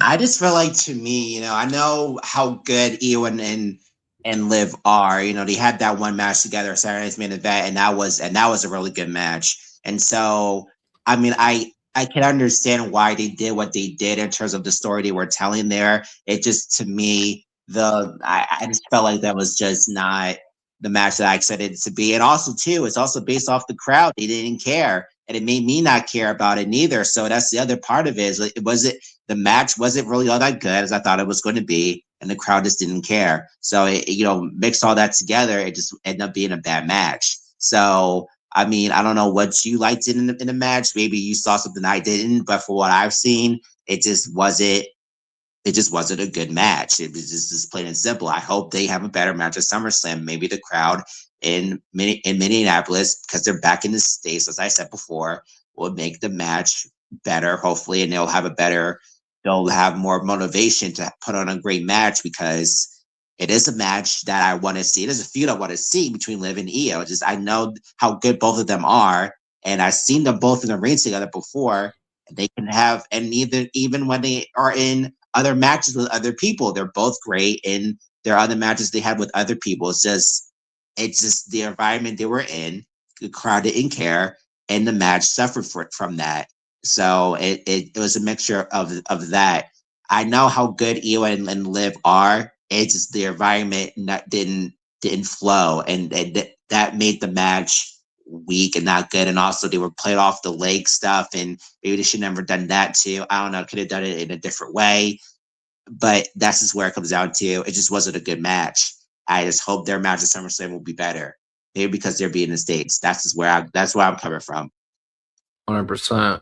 All right. Arya also said that this show was one of the best of 2026 after Backlash. I'm glad you enjoyed it. I think that it was okay. I don't. In my opinion, it was okay. What about you, Kyle? I don't. Yeah. It was all right. It wasn't great, but it wasn't terrible. There was some matches that were good. We'll get into that, of course. It was just, I think the women's matches was kind of lackluster. It was just, to me, I really think about it. It was a 2-match show, honestly, but that's just where it comes down to. It was a 2-match show, and everything else was unfortunately not good, especially those women's matches. Well, at least the EO and Liv match, I was expecting more from that, and everything else was just, yeah. All right, so we're gonna move on. So we get a video package looking at the Undisputed WWE Championship Triple Threat match. They showcase the matches that will be featured on the ESPN app. The steel cage is now lower, where we will get Seth Rollins and Braun Breaker. WWE talked about their appearance at Fanatics Fest, which I don't know if you are aware, but Bianca Belair, Randy Orton, and several others have been taking off of Fanatics Fest. So that is not good news for Randy Orton fans. I don't know how seriously he's hurt, but if he's not doing that, I don't expect him back anytime soon. Michael Cole. And Bianca makes that because she's still pregnant. So yeah, of course. So Seth Rollins makes his way down to the ring for the next match of the night. Before entering the ring, Rollins goes under the ring and grabs some kendo sticks, steel chairs, and a pair of tables. Rollins then gets in the ring and props the 2 tables behind the ropes against the cage wall. Rollins then sets up a steel chair and sits down, waiting for Bron Breakker to get to the ring. Bron Breakker makes his way down to the ring. This is a steel cage match. Breakker goes under the ring, grabs more steel chairs, kendo sticks, and a garbage can. So this is the steel cage match with Braun and Seth. We try to run through this as quickly as possible on the moves because it was a pretty lengthy match. The match starts off with both men seated in the ring. Seth then has some words for Braun. They get up, throw punches. They go back and forth. Braun hits a knee to the midsection, tries to send Seth in the cage, but Seth blocks it. Seth lands on the cage when Braun catapults him into the cage. Seth then hits a crossbody and several punches. Seth then tries to send Braun into the cage, but Braun stops him and hits a German suplex. Braun then hits a second German suplex, and then a third. Braun sends Seth back into the cage and punches Seth and sends him into the cage again. Braun then presses Seth over his head and slams Seth into the cage. Later on in the match, whoa. I just completely lost my place. Sorry about that, Carl. So Braun then hits Seth with a kendo stick. Braun then hits Seth with the kendo stick again. Braun sets up a chair in the ring. He hits a side slam on the chair for a near fall. Seth then kicks Braun to stop Braun from using a trash can. Braun then hits several kicks, and Braun sends Seth into the cage again. Braun gets Seth up. Seth avoids being sent into the cage. Seth hits a rolling elbow, and Braun hits a knee. Seth hits a rolling elbow again. Braun then goes for a Frankensteiner, but Seth countered with a power bomb. Braun then hits a punch, and Seth punches back. They exchange punches. Seth hits a clothesline, but Braun stays on his feet. Seth takes Braun down with another clothesline. Seth then hits Braun with the kendo stick a few times. Braun is then up. He goes for a spear, but Seth kicks Braun. Seth then throws a chair at Braun, and it does it with two more chairs. Seth then throws more chairs at Braun. Goes to turnbuckles with the chair, and Braun gets to his feet. Braun hits several punches. Braun then sets up for a Frankensteiner off the turnbuckles, but Seth bites Braun. Braun then hits a Frankensteiner that sends Seth onto the chairs, and Braun goes for the pin, and Seth kicks out at 2 3/4. Braun then goes to turnbuckles, and he hits a clothesline to Seth on a chair. Goes for a pin. Seth kicks out. Braun has some words for Seth as he chokes him. Braun then puts Seth's head in the chair, and Braun gets another chair, but Braun swings and hits the chair when Seth moves. Seth then hits several super kicks, and Seth hits a super kick into a chair held by Braun. Braun then hits a spear. Seth kicks out of that dangerous spear. Braun then gets the other table. He sets it up, and Braun puts Seth on the table, and Braun goes to the turnbuckle. Braun thinks about it, and he figures he can go up to the top of the cage. Seth then climbs the cage, and they fight on top of the cage. Both men exchange punches. Braun rakes his eyes. Seth starts to go back down in the cage. Seth grabs Braun by the face, and he pulls Braun back into the cage for a superplex to a table. Seth then sets up for a stomp, and Braun hits a clothesline. Braun sets up for a spear, and he hits it for another near fall. Braun heads to the door to try to escape. Seth stops him. Braun then kicks Seth, and he gets away. Seth then grabs Braun to bring him back into the cage, but then Braun then pulls the cage door into Seth's head, knocking him all the way back across the ring. Braun then goes for a spear, but Seth moves out of the way, and Braun crashes, and that was one hell of a crash into a table. Seth then hits a pedigree and a stomp, but Bron Breakker kicks out. Seth then sets up for another stomp, and Braun holds up his hands like he's begging Seth for his forgiveness. And then Braun starts getting pumped up. Braun is busted open from one of the landing into the chair that he cut the side of his eye. Seth then backs up, and then Seth goes to the turnbuckles, to the middle, or I think it was the middle turnbuckle, and he hits the stomp off the turnbuckles. It was a super stomp for the 1, 2, 3. The winner of the steel cage match is the visionary Seth freaking Rollins. After the match, Seth Rollins climbs to the top of the steel cage and sits on the trellis, posing for the crowd.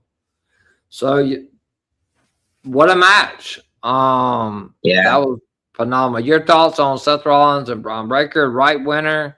What you liked about the match, what you didn't like, and where do you think we go? Where do you think they're going to go forward with Seth and Braun? Moving on past, Seth is now 2-1 against Bron Breakker. So, Yeah, so for me, unfortunately, I was kind of in and out with this match. I was doing something while, so I was in and out with this match, unfortunately. But for what I've seen, I saw the ending. I saw near the end of the match itself, and it was really good. I didn't really clock when Breaker got busted up because when I saw on TV, I was like, whoa, he just got busted. So I missed how that happened. But then I well, for him hitting the stomp on that and him actually first shouting at Breaker itself, them going they're shouting at each other was interesting. At that point, there was moments in this match I really thought Breaker was gonna win. And it just was really competitive when then that ending sequence of it of Rollins hitting a stop on the second rope, and then I was like, okay, cool, awesome, great. And it was one of the best. It was the best match of the night, one of them anyway. And yeah, I feel like to me the coming out of this match, the whole the whole thing with Seth is that he is done with the vision. He has done worry about him, and with him wanting to go after the world championship because he never lost it. Been his main goal since he came back from injury. So I'm sure that's going to factor into it. What's going to happen with him at SummerSlam? I don't know. That's still kind of up in the air. Because Obafemi needs to explain who he's facing and then how they're gonna do all that stuff. This is why am really annoyed that Money in the Bank is in October because we need to have some type of clue. No, maybe because they don't want to do what they did last year to do exactly the same thing. Wasn't really expecting Rollins to win the briefcase again. 2 years in a row. So I don't know, but it was just the timing of the pay-per-view schedule has been up in the air because it's like with everything that's happened we need to figure out who Oba's facing at SummerSlam, and then whoever is not going to face the other champion. How is that going to factor into it? Seth Rollins at this point, he is getting older, and being the champion again, I don't think is really necessary. Was I shocked that he won? Yes and no. I really like Braun Breaker. I think Breaker should, at some point needs to be in the world title conversation at some point soon as well, because, what is, you do this with Braun Breaker, have him kick out Seth Rollins out of the division. And he's just, unfortunately, with Breaker, with Reed gone, and the whole thing with Logan Paul missing time off, you just had Austin Theory. Just wasn't really on. This is not really great. The vision is complete crap at this point. I feel bad for Breaker because he should be at this point at a level where he should be going out. He should be in a world title conversation at this point. I would have thought, and yet we're in this position right now where I'm just like, I'm not really exactly sure where either guy goes. Honestly, Breaker lost. What does he do? Not really sure.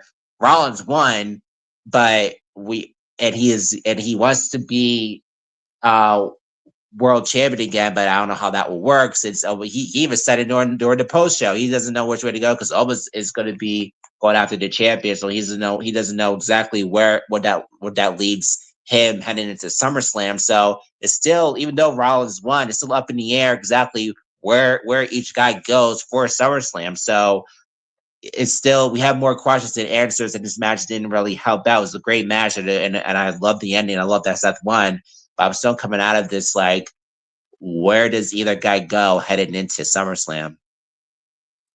Yeah. So a couple of comments. And then I'll give my quick analysis. Ariel says, also, when was the last time Rhea appeared on TV? Because since Saturday Night Main Event, I have the feeling that they're wasting her. She appeared, I believe she appeared maybe once, if not twice, after Clash in Italy. At least once.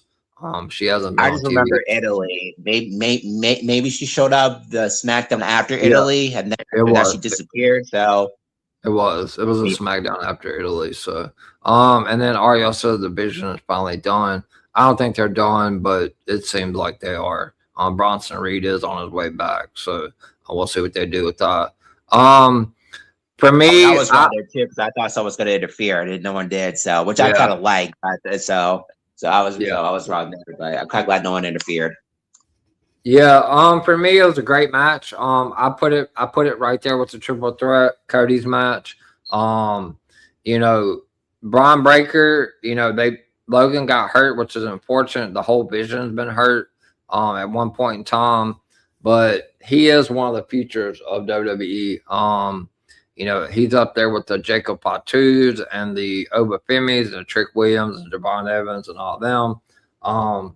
I don't really want to see Seth and Braun again. But I don't know what they do with Braun Breaker moving forward. I don't, because I feel like Penta's going to be tied up with Chad Gable moving. You know, I think they're going to be telling that story all the way up into SummerSlam. I don't know what they could do with Braun. I really don't. But as far as Seth goes, I know Bronson's coming back.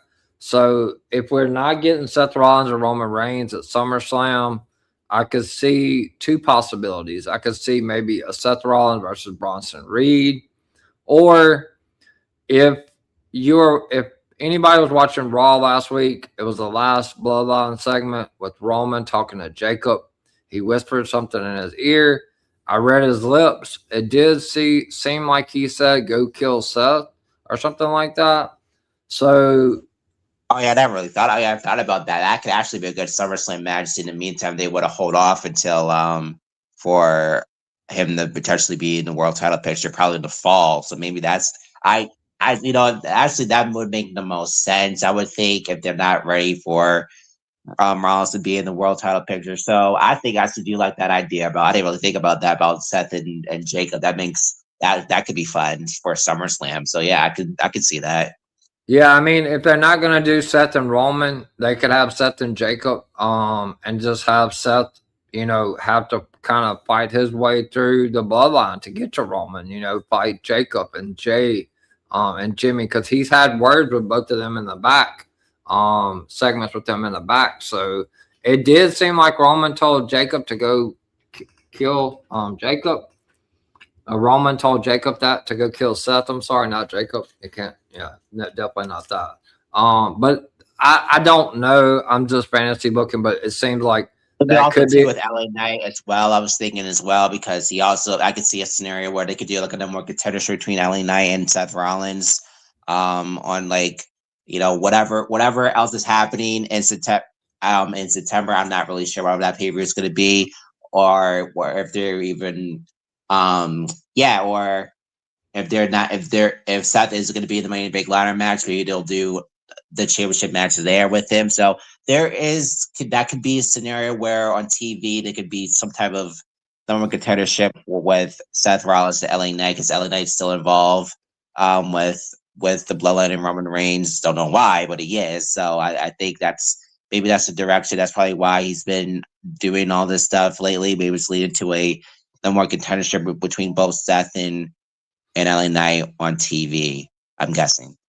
Yeah. I agree. Kyle, I do think it's I think LA Knight's gonna probably be caught up with Jay. I think they do a tag match. Solo's kind of working on LA, so who knows what's gonna happen with that. But I don't. The problem is I don't know what they're going to do with Braun. So we'll see moving forward. I don't know if Bronson's going to turn on Braun and Austin Theory. Then we possibly could get. I'm just throwing fantasy shit out there. I have no idea. We could possibly get a Bronson and Braun, but eventually they got to start.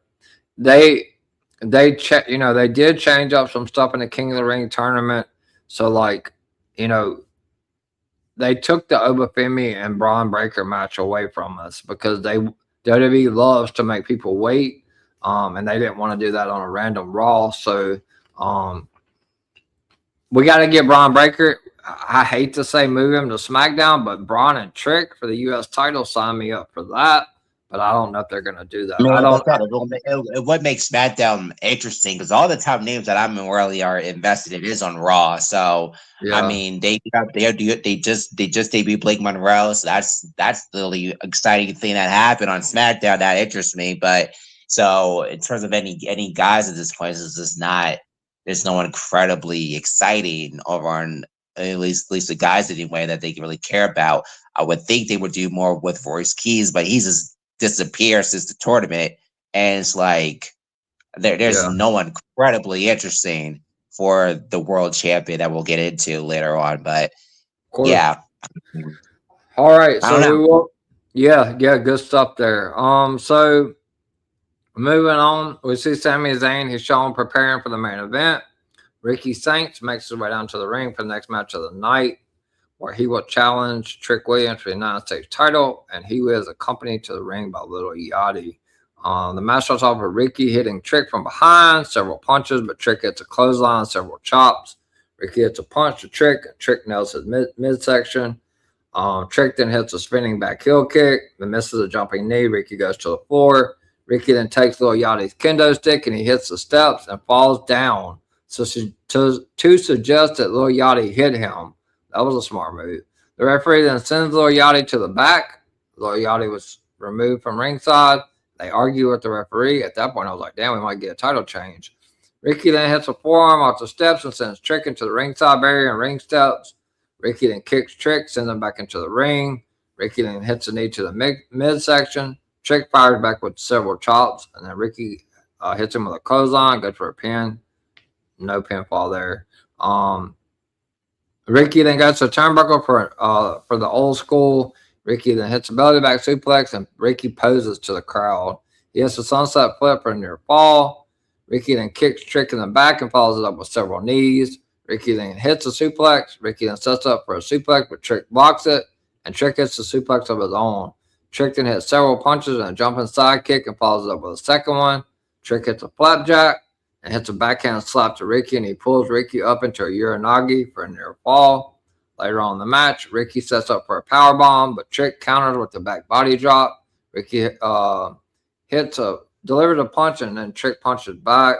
Trick then hits a swinging neck breaker and a leaping neck breaker for a near fall. Trick then sets up for a jumping knee. Ricky moves. Trick then hits the turnbuckles, and Ricky hits a tornado DDT. Ricky then hits an elbow drop off the turnbuckles for a near fall. Ricky then counters a Uranagi with an arm drag, but then Trick Williams hits a trick shot for the 1, 2, 3, and still your SmackDown Men's United States Champion, Trick Williams. Your thoughts on the match?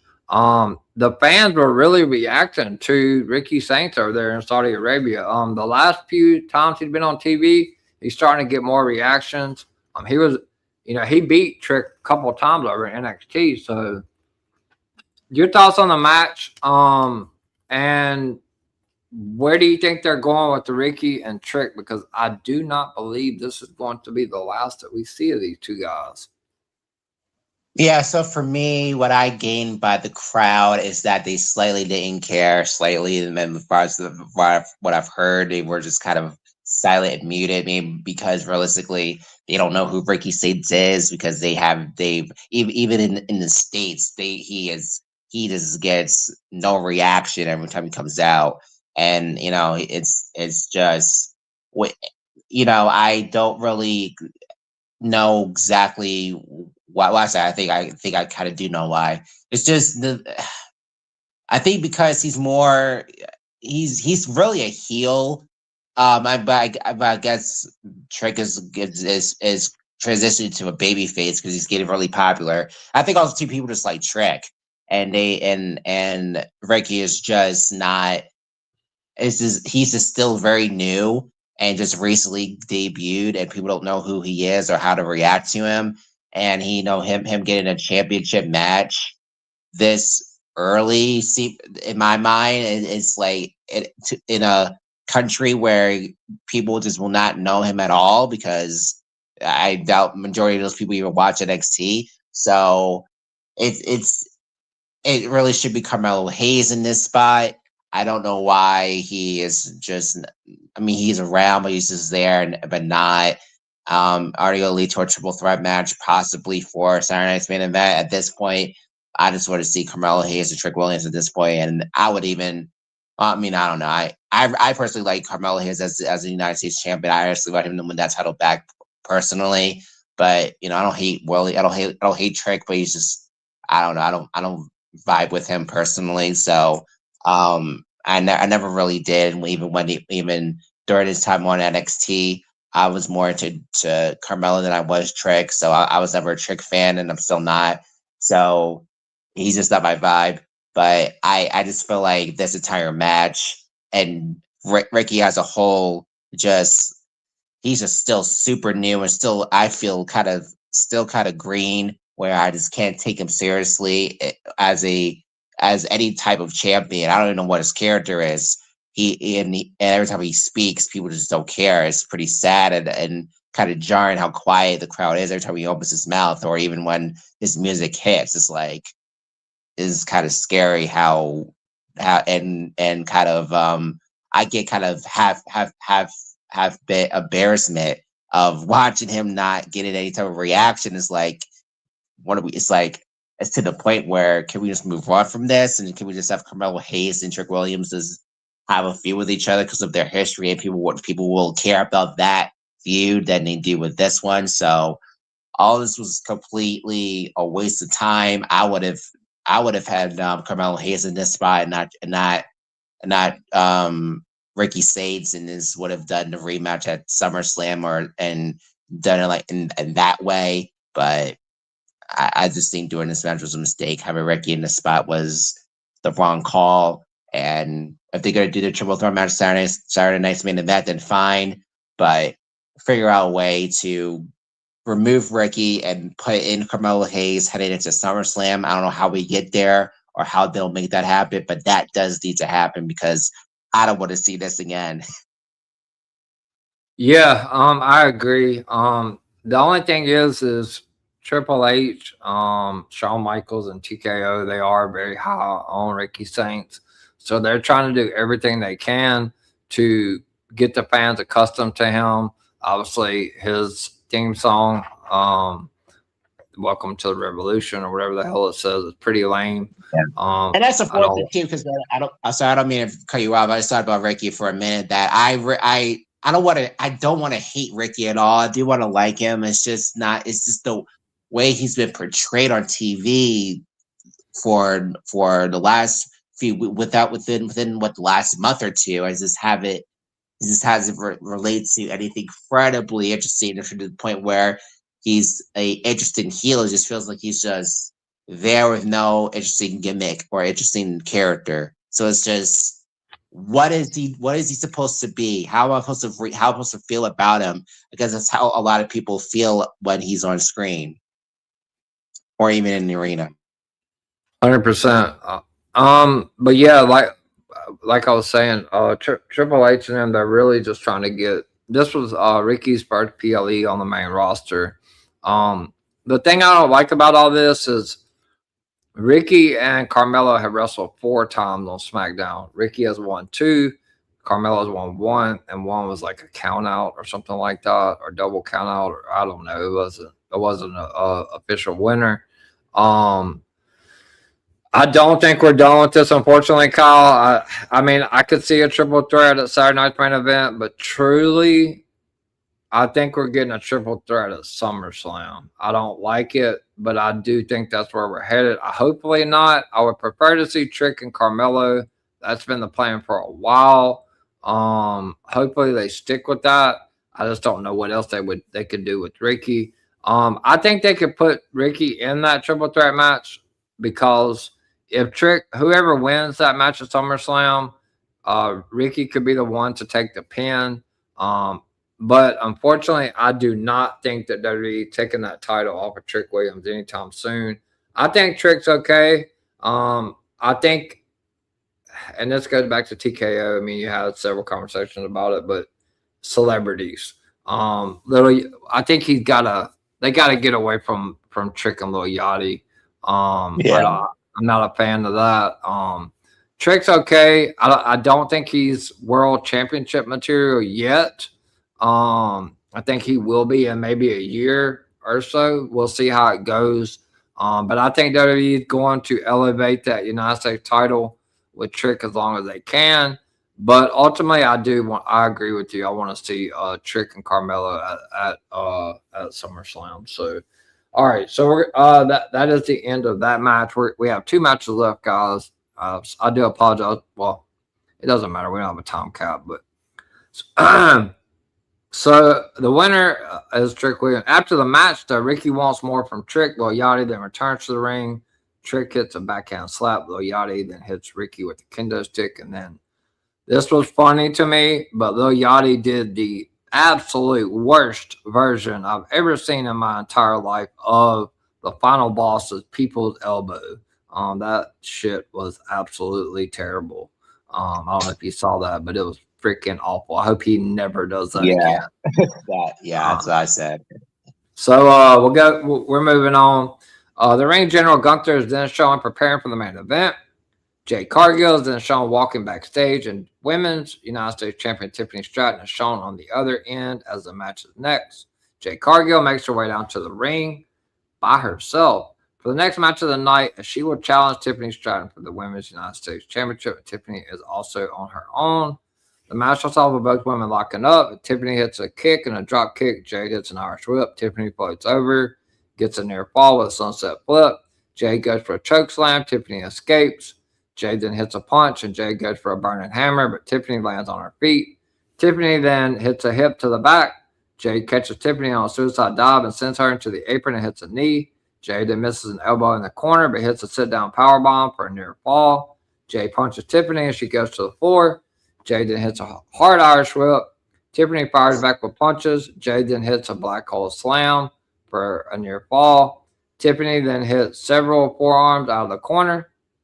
Jade delivers several forearms. Tiffany hits several kicks to Jade and follows it up with forearms. Later on in the match, Tiffany goes for another handspring move. Jade catches Tiffany, and Tiffany counters Jade into a victory roll. Tiffany then hits a drop kick. Jade blocks the cartwheel into an Alabama slam, but Tiffany hits a Hurricane Rana to send Jade into the corner. Tiffany then hits a slam, but Jade gets her knees up when Tiffany Stratton goes up for the prettiest moonsault ever. Jade then hits a blue thunder bomb for a count of 2. Jade then goes for her finisher, the Jaded, but Tiffany counters it into a jawbreaker. Tiffany then hits a forearm, but Jade catches Tiffany on a crossbody. Jade then gets Tiffany on her shoulders, but Tiffany counters with a crucifix bomb for a near fall. And then out comes the Baddie 2.0. B-Fab is at ringside. She distracts the referee. Meechin then pushes Tiffany off the turnbuckles. Jade then hits a choke slam, but Tiffany kicks out again. And then out comes Chelsea Green. Chelsea comes and she sends Meechin into the ring steps, and she sends B-Fab into the podium. Chelsea Green then holds the women's United States title belt, and Jade then grabs Chelsea Green by the hair. Tiffany then gets a roll-up for a near fall, but then Jade hits a big, huge bicycle kick to Tiffany. Jade then pulls Chelsea Green into the ring. Charlotte Flair, I think she comes from up under the ring. She takes the title belt from the ring before Jade can get it. And then Charlotte Flair then hits Jade Cargill with the title belt. And Tiffany Stratton goes up to the top rope and hits the prettiest moonsault ever for the 1, 2, 3. The winner and still the WWE Women's United States Champion, Tiffany Stratton. After the match, Charlotte and Jade stare each other down. And that was the end of that match with Tiffany Stratton retaining. Your thoughts on Tiffany and Jade, and where do you think Tiffany is going from here on the road to SummerSlam, and also Jade Cargill? I'm glad this is ending the feud. I'm glad this is it. That is, been there, done that with Jade and Tiffany. For me, they just don't have any chemistry together in the ring at all. This is what they're for. It's 5th time in the ring together. It's just, from last year till from last year when Jade became queen of the ring last year for the match at SummerSlam, and them going back and forth so many times at the end of the year and even beginning of this year. I'm done with it. I'm ready for Tiffany and Blake, as I said on my show. That's the feud I was really wanting to see. Don't know exactly when that will be because it's Blake has attacked Julia. That's going to happen for a few times. Don't know exactly for how long, but I still hope the end goal is Tiffany and Blake at SummerSlam for the United States Championship. So that's what I hope for. Jade, she's going to probably be facing Charlotte based on what happened today. And that's what Jade is going to be doing, and Charlotte. Where does Alexa fit into all of that? I'm not really sure. I guess we'll wait and see how that's going to play out. Maybe Alexa turns heel on Charlotte at some point. Maybe that'll happen at SummerSlam, and then they'll go off to do their own feud in the fall as Alexa as a heel. Maybe that's the plan. But yeah, as far as Jade and Tiffany, I'm done with this. I'm done seeing this. I never want to see this ever again.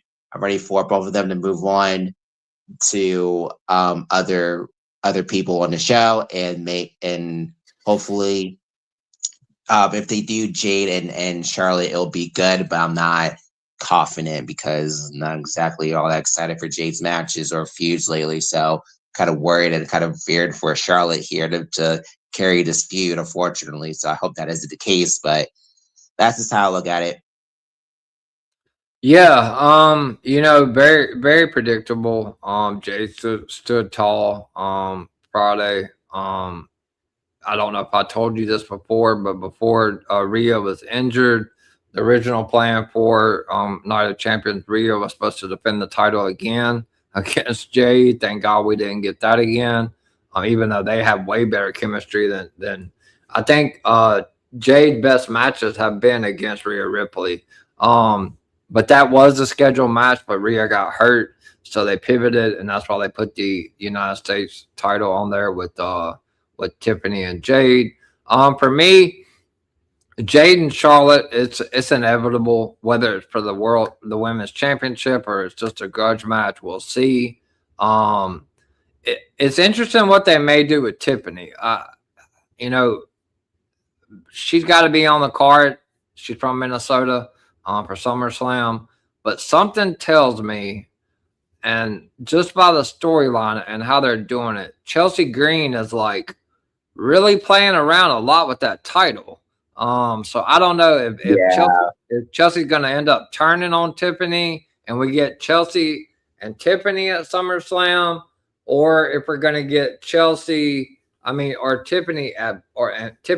Blake at SummerSlam, because Chelsea is acting like a babyface, but she is really, really has her hands on that title quite a bit. So I think that's the two directions. They've been interacting with each other for a good while within the last, few weeks, for the last month or two at this point, which has been really random and really weird. So yeah, it's probably leading to that. That does not interest me, even though I feel like that is probably going to be the plan.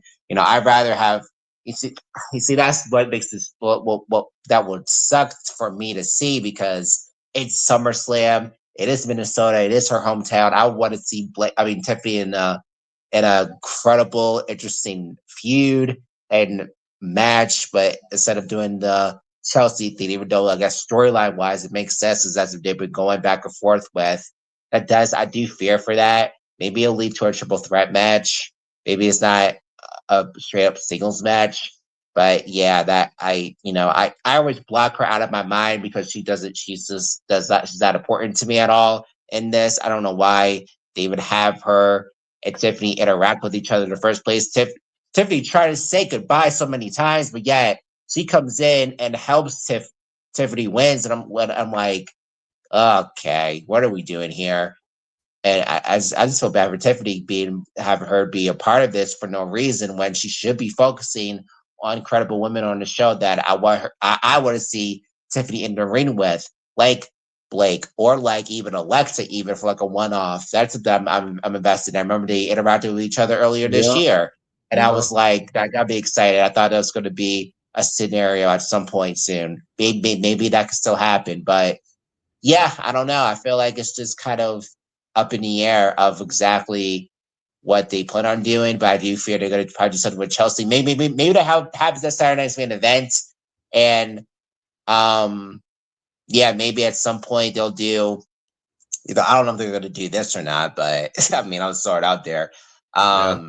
Maybe they'll do Tiffany, Alexa, and Blake at SummerSlam. Maybe. It depends on what they do with Alexa at all in general. I don't know exactly what they do with Alexa itself going into SummerSlam, but I still feel like I've been wanting her involved in the US title picture for a while. But there just hasn't been an opportunity time for that to happen. So I know that she gone. I know she's been eyeing the US title a few times. I just don't know exactly when that's going to transpire into them actually physically pulling the trigger on Alexa going after the US champion, whenever that will be. So I just think, unfortunately, they'll probably gonna do Tiffany and Chelsea for SummerSlam, and that kind of worries me. But I want them to incorporate Blake Monroe some way, somehow, in some way, because I do think the thing with Julia is a one-off. But we have to wait and see. Yeah, absolutely. We got to a last comment, or we got to a comment before we get to the main event. We're done with them. We go to SmackDown. Yeah, I agree. I'm done with Tiffany and Jade. I'm absolutely done with that. Dunzo. All right, so main event time. Undisputed WWE champion, and this pains me, Kyle, to talk about, so bear with me. Undisputed WWE champion Cody Rhodes is then shown warming up in the practice ring. So we get Sami Zayn comes out first, followed by Gunther, and then Cody Rhodes. Super loud ovation for Cody as always. All three men are in the ring. The match starts off with all three men in the ring, staring each other down. Gunther sends Sami to the floor. Gunther then hits a back elbow to Cody. Sami then hits several forearms to Gunther, and Sami sends Gunther over the top rope into the floor. Sami and Cody then lock up. Cody applies a side headlock and hits a shoulder tackle. Cody then hits the drop down punch. Oh, crap. My phone would mess up. Sorry, Kyle. It does this every single night when I get close to the end. Just 1 second. Let me get back to my notes. I really need a new phone. It won't take me but just a second to get back. Let's see. Always the end. I was just getting into the match too. It must be a sign that like I don't need to talk about it. Like what you want, what you want to talk about. It's like, all right. So I did Trick. I did Tiffany. Okay, so here we go. All right. So Sami and Cody lock up. Cody applies a side headlock, hits a shoulder tackle. Cody then hits a drop down punch. Sami applies a side headlock. Gunther then trips Sami and pulls him to the floor. Gunther then sends Sami into the ring steps. Gunther then pulls Cody to the floor, but they return to the ring. Gunther then kicks Cody and chops him. Gunther then hits an elbow to the bridge of the nose. Gunther then pulls at Cody's face, and he hits another elbow. Gunther chops Sami and sends him back to the floor. Cody then hits a kick and a chop to Gunther. Gunther hits an Irish whip that sends Cody's sternum first into the turnbuckle. Gunther then hits a chop. Gunther then hits knees to the midsection, and Cody comes off the ropes. Gunther hits a chop again. He loves to chop for a near fall. Gunther then chops Sami, and Sami hits an elbow. Sami goes to the turnbuckles, and he is met with a chop. Gunther hits a belly back suplex to Sami. Gunther then goes for a belly back suplex to Cody, but Cody lands on his feet, and Cody hits a Cody cutter to Gunther. Cody then hits several punches and a running forearm. Cody then floats over in the corner and hits a power slam. Cody then catches Sami, and he hits a side effect for a near fall. Cody then hits a double Cody cutter and hits a suicide dive through the ropes onto Sami Zayn on the floor. Cody then hits a shoulder to Gunther, and he gets a sunset flip on Gunther for a near fall. Cody then escapes the sleeper hold by Gunther, and Gunther then escapes the crossroads. Gunther then hits a powerbomb to Cody, but Sami breaks up the cover before the referee counts to 3. Gunther then sends Sami to the floor. Gunther follows. Sami sends Gunther into the ring step. Sami returns to the ring, and Cody escapes the Blue Thunder Bomb.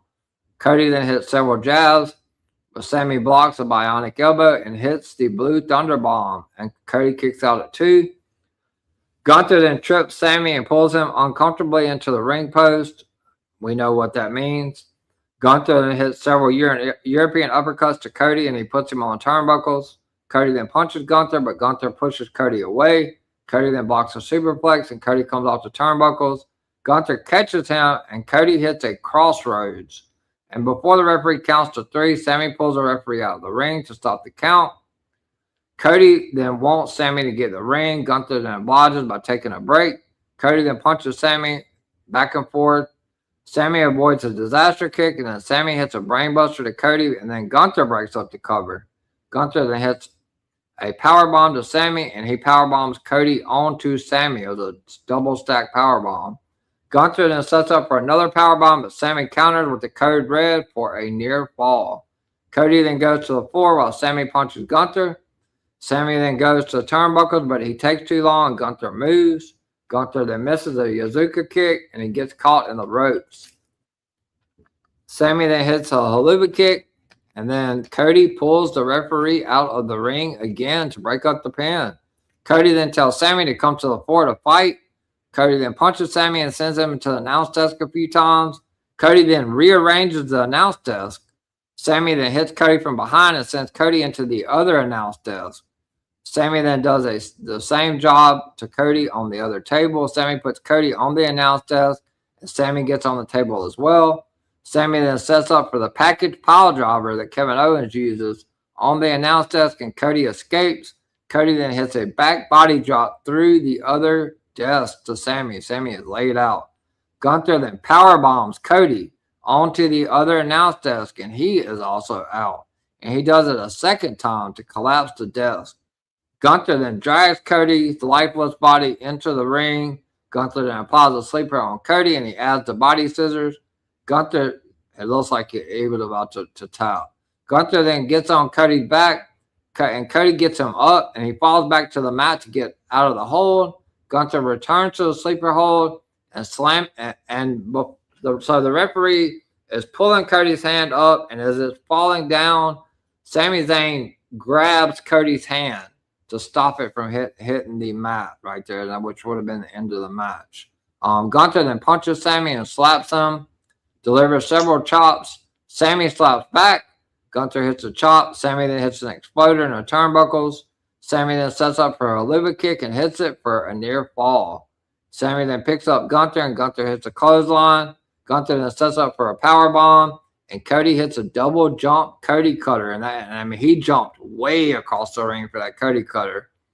Sami then blocks a crossroads, and Sami hit Cody's move. Sami hits a crossroads of his own. Sami then goes for a Luva kick on Cody Rhodes that is stopped by a sleeper from Gunther. Sami then reverses the sleeper, and Cody hits a double crossroads. I've never seen him do that. Just 2 crossroads. Cody hits a crossroads on Sami and Gunther at the same time.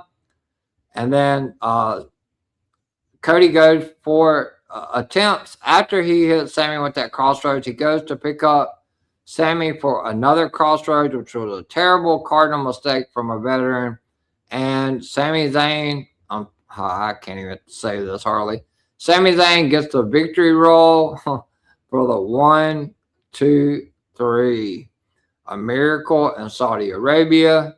The winner in a triple threat match, a new undisputed WWE champion, Sami Zayn. After the match, the crowd goes wild as an emotional Sami Zayn takes the undisputed WWE championship and holds it up before the crowd. Cody Rhodes looks on, and he is stunned. Sami then leaves the ring and goes into the crowd to celebrate. Sami then poses on the ramp with the undisputed WWE championship and fireworks go off. Sami says he's been challenging for this title for 10 years. Sami then says they said he will never do it. Sami then says they said he will never win it. Sami then says here he is. Sami then says what now? Sami then goes over to the crowd once more to celebrate as the WWE Night of Champions comes to a close. I'm damn sure going to let you talk about this first. Your thoughts on on Sammy and Cody? Yeah. So the match itself was really good, start to finish. I really enjoyed the match. Uh, and it made sense for Sami to win based off what's been going on TV with Sami Zayn, and the fact that he's been saying that he's the real good guy thing narrative character he's been playing for a good while at this point. And it feels like this entire character of Sammy came out of nowhere, where he became a lot more interesting on TV. Where I didn't think where at first when he first done this, I thought this was a whole nothing act at one point. Where it's like, where is this leading to? I didn't put two and two together. This would equal a championship contention or victory with here at this point. I never would have thought that, but based off the fact that we've seen a lot of Cody Rhodes and Gunther since Gunther came up to SmackDown, doing a whole lot of nothing really since he'd been on SmackDown. It just seems like, to me, in some ways, it kind of didn't make sense, because I don't know what else Cody would do as the WWE champion. Because to me, coming out of WrestleMania, I thought they were going to do a rematch with himself with Cody and Randy. That didn't happen, and because of that, maybe that's the whole reason why. Though that's really the whole reason why Gunther got traded over to SmackDown in the first place, and the whole Sami Zayn stuff happened just out of just kind of like lightning in the bottle for them, and it made SmackDown interesting. And now he's the champion for who knows how long. I don't know, but now they need to focus solely on Cody Rhodes and Sami Zayn moving forward. Gunther should be a non-factor anymore. We've seen, that after the show, Gunther was upset with Nick Aldis. Maybe that's leading to something there, which doesn't really interest me, but whatever. And Sami and Cody can do their own thing. Now, back to the situation of not knowing really exactly what Alba's going to do, who he's going to pick. Like I said before, now that Sami is the champion, I can't honestly see Alba Femi and Sami Zayn at SummerSlam. I'm sorry. This is not, that doesn't appeal to me at all. As it's such a mismatch. And the story is really about Sami and Cody at this point. I think Alba should be focused on Roman Reigns or Seth Rollins, of how he gets involved. Not sure yet, like we said. But I don't know. I feel like, to me, like I said before, Sami and Cody will tell an interesting story. It'll be, and it's the reason why SmackDown is really interesting right now. I know it's not what you wanted, because you're a Cody fan and you want Cody to still be the champion, but I mean, based off a story perspective, I'm intrigued how Sami's going to be as WWE champion, how the fans will take him when they get back to the States. So starting this week or so. So it'd be really interesting. I think they're going to be in New Jersey for both Raw and SmackDown. So it's going to be interesting how the crowd will react to him this week. So yeah, I mean, I like the match. The ending was, it'll make SmackDown interesting with Sami as the champion. Now, will he lose the title at SummerSlam back to Cody Rhodes? It is possible, but I don't know. But for right now, we'll have to wait and see. It's a little, can't see the future, but right now I'm just living in the moment here and wait to see what the direction is going to be moving forward going into Friday. But it was a good moment. Can they capitalize on it to make him more interested as a champion? I don't know. We'll see. But that's how I look at it. Match was great. Ending was what it needed to be at the moment. And hopefully SmackDown will be more interesting and compelling going into Saturday's main event and SummerSlam. All right. Thank you, Kyle. I got a couple comments, and then I'm going to give my take, which I'm sure everybody's going to love. Bentu, how you doing, Bentu? Haven't seen you in a while. Good to see you. Hi. She said hi to me and Kyle. My girl Io definitely deserves her wins. We both agree with that. At Jen Ping 1989. I'm not sure who that is, but he said it's the elite of Sammy. Welcome to the EVP show, the Night Champions recap. If you did like this video, please like it on the stream. So good to have you here. I don't know what the elite of Sammy means, but thank you for being here. So we have Bintu again. I was surprised that Jay didn't win her match. I was not, unfortunately. She's got a bigger story going on with Charlotte Flair, so I'm definitely was not surprised about that. I'm not a big fan of Sammy, but congratulations to him. Yes. Okay. That's how I feel too. Okay, so all right. This might take a few minutes, Kyle, so just bear with me because this is my guy. Yeah. At the end of the day, me and Kyle had a conversation. I'm not gonna, I hate to put our private. I'm not gonna put our private conversations on a YouTube video.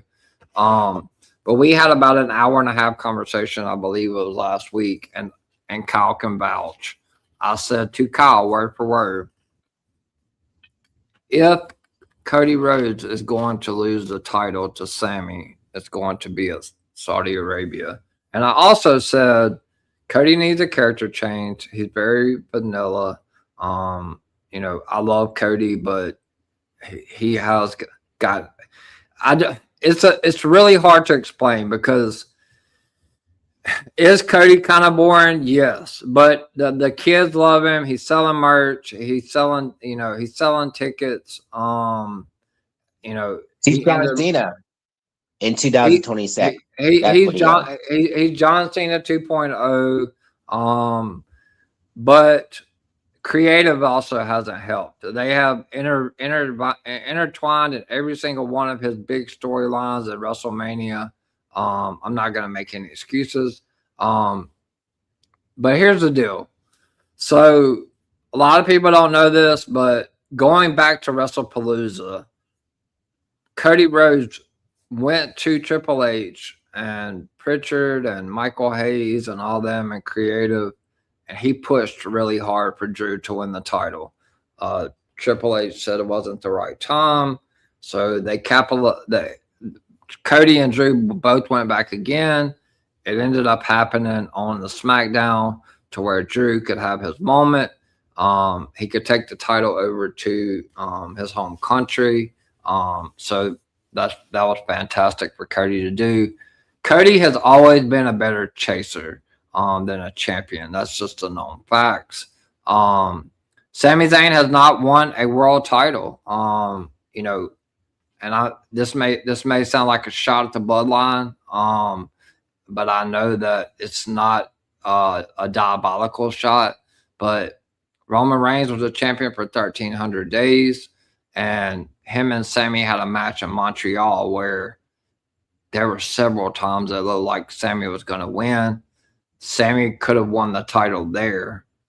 He's from Montreal, and they didn't, and Roman would not put Sammy over there. It's neither here nor there. That was then. Times have changed. So I'll say this.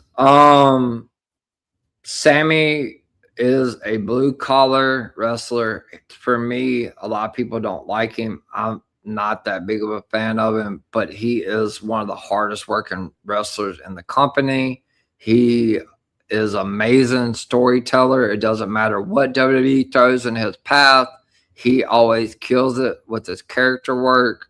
And I can tell you, I don't know this for 100% fact, but I could damn well bet it that Cody Rhodes has some say-so in Sami Zayn winning that title. I'm sure he pitched it as well to creative. So for all the people that hate Cody, he pitched it with Drew, and I'm sure he had a say-so in dropping the title to Sami Zayn. So Sammy got the win. He pinned Cody. Gunther and Nick Aldis got into it afterwards. Gunther shoved Nick Aldis up against the wall. That is 100% going to be the SummerSlam match. Gunther and Nick Aldis, SummerSlam. That's going to happen. Gunther needs something to do. got to get Gunther away from Cody. Gunther cannot beat Cody Rhodes. He's 0-4 against him. Nobody wants to see Gunther and Cody Rhodes again. Nobody. So for me, Kyle, this is going to sound a little bit harsh, but Sami Zayn got his moment in Saudi Arabia. They love him there. He deserves it. I'm not taking any credit away from Sami. He has worked his ass off in this company. I'm glad Cody put him over and gave him the 15 minutes of fame, so to speak. But I had someone DM me and put in a chat on Twitter that Sami Zayn was going to hold the title all the way till WrestleMania 43. I can tell you this for a fact. I will pay you $1,000 cash if Sami Zayn holds the title to WrestleMania 43, and it's clipped here on YouTube. It's not happening. You guys that is the most delusional thing. If Drew didn't hold the title that long, there's not a chance Sami is holding the title till WrestleMania. That is absurd. But congratulations to Sami. He does deserve to be a world champion. It was reported today that and it is actual facts. Sami Zayn was originally slated to win this Undisputed Championship at WrestleMania 43. He was the early odds-on favorite to win the Royal Rumble. That got moved or switched. You know, me and Kyle talked about Triple H loves to change shit. They moved it up from WrestleMania 43 in Saudi to Night of Champions. So, a couple more things, and then I'll let Kyle give me the rebuttal on it. So two people messaged me today, and one said that Cody Rhodes needs to be out of the title picture. I mean, I guess, but do you guys really think that's going to happen? I don't. Will he maybe take a little bit of time off? I doubt it. They're too close to SummerSlam. And then somebody says CM Punk versus Cody Rhodes at SummerSlam for no title.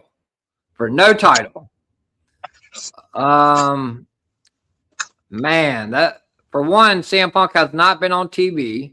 So you're telling me that CM Punk told Cody Rhodes in an interview, in a promo, that an opportunity would fall from the sky, but you're going to get CM Punk versus Cody Rhodes at SummerSlam, of all places, in a non-title match.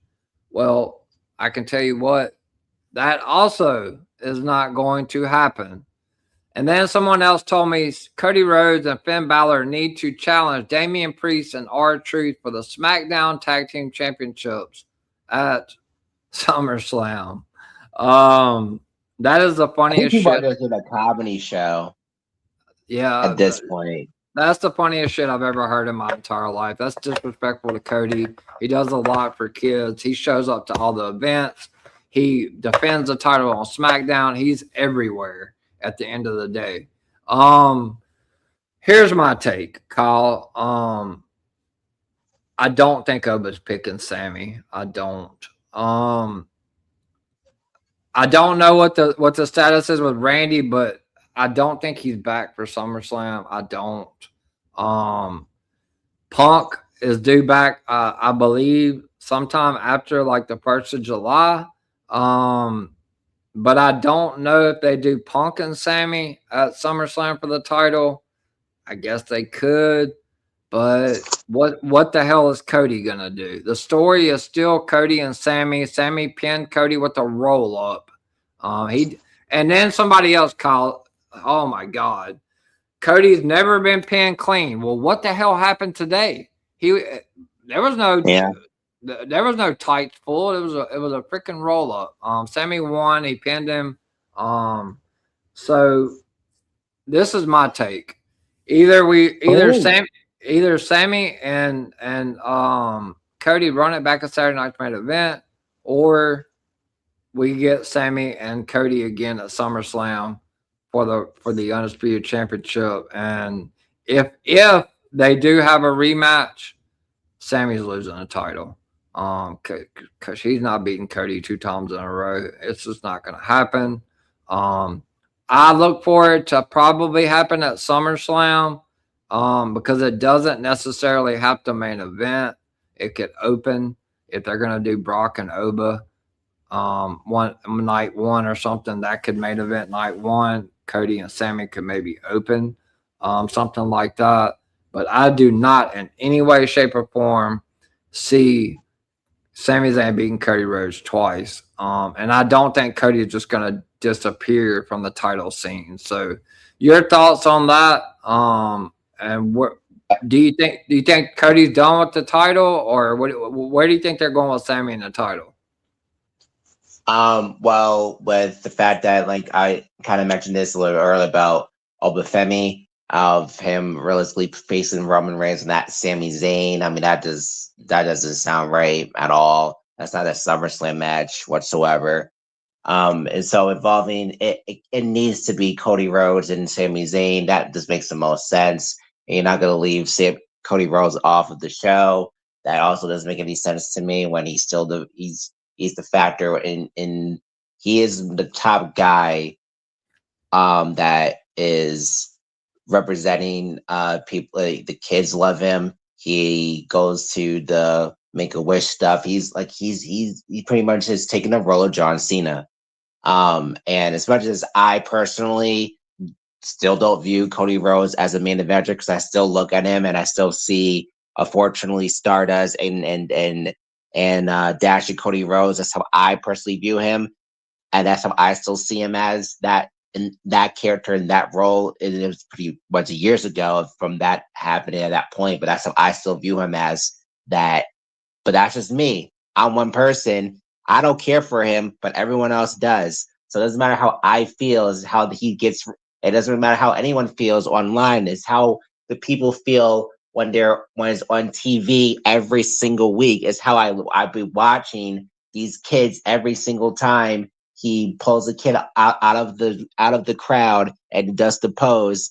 People still love this guy, and so fact is, he's going to factor into SummerSlam until they're going to run this train until it can't run anymore. He's still getting cheered. John Cena never gotten cheered. He always gotten booed. So WWE is in heaven right now that this guy is still getting cheered after all this time of him being the champion or not being a champion. It doesn't matter. And I think what makes it even better too, makes him slightly different than Cena, is that he's at champion for 300 and something days. He's been losing the title a couple of times at this point. So, and look, I'm not a Sammy fan. I'm not, but they told this story months ago, going in, and really after he lost at Saudi Arabia at the Royal Rumble. They've been telling this story, slow burn, with Sami Zayn. Like I said earlier, I didn't think this is where we're going to end up with Sammy at this point right now. I'm kind of surprised, but to Sammy's credit, he's a great storyteller, and he told a good story with him and Cody Rhodes. It's just Gunther was just there and then unnecessarily. So at the end of the day, they're doing a match at They're going to do a match at SummerSlam. Might as well just accept it. Cody Rhodes is going to be that guy who's going to be in the main events. Going to be in these big shows like SummerSlam and WrestleMania for the foreseeable future. Even whenever he turns heel, he'll still be in the conversation because he's still that guy. Unless someone else comes in that will take his spot, which who knows who that will be.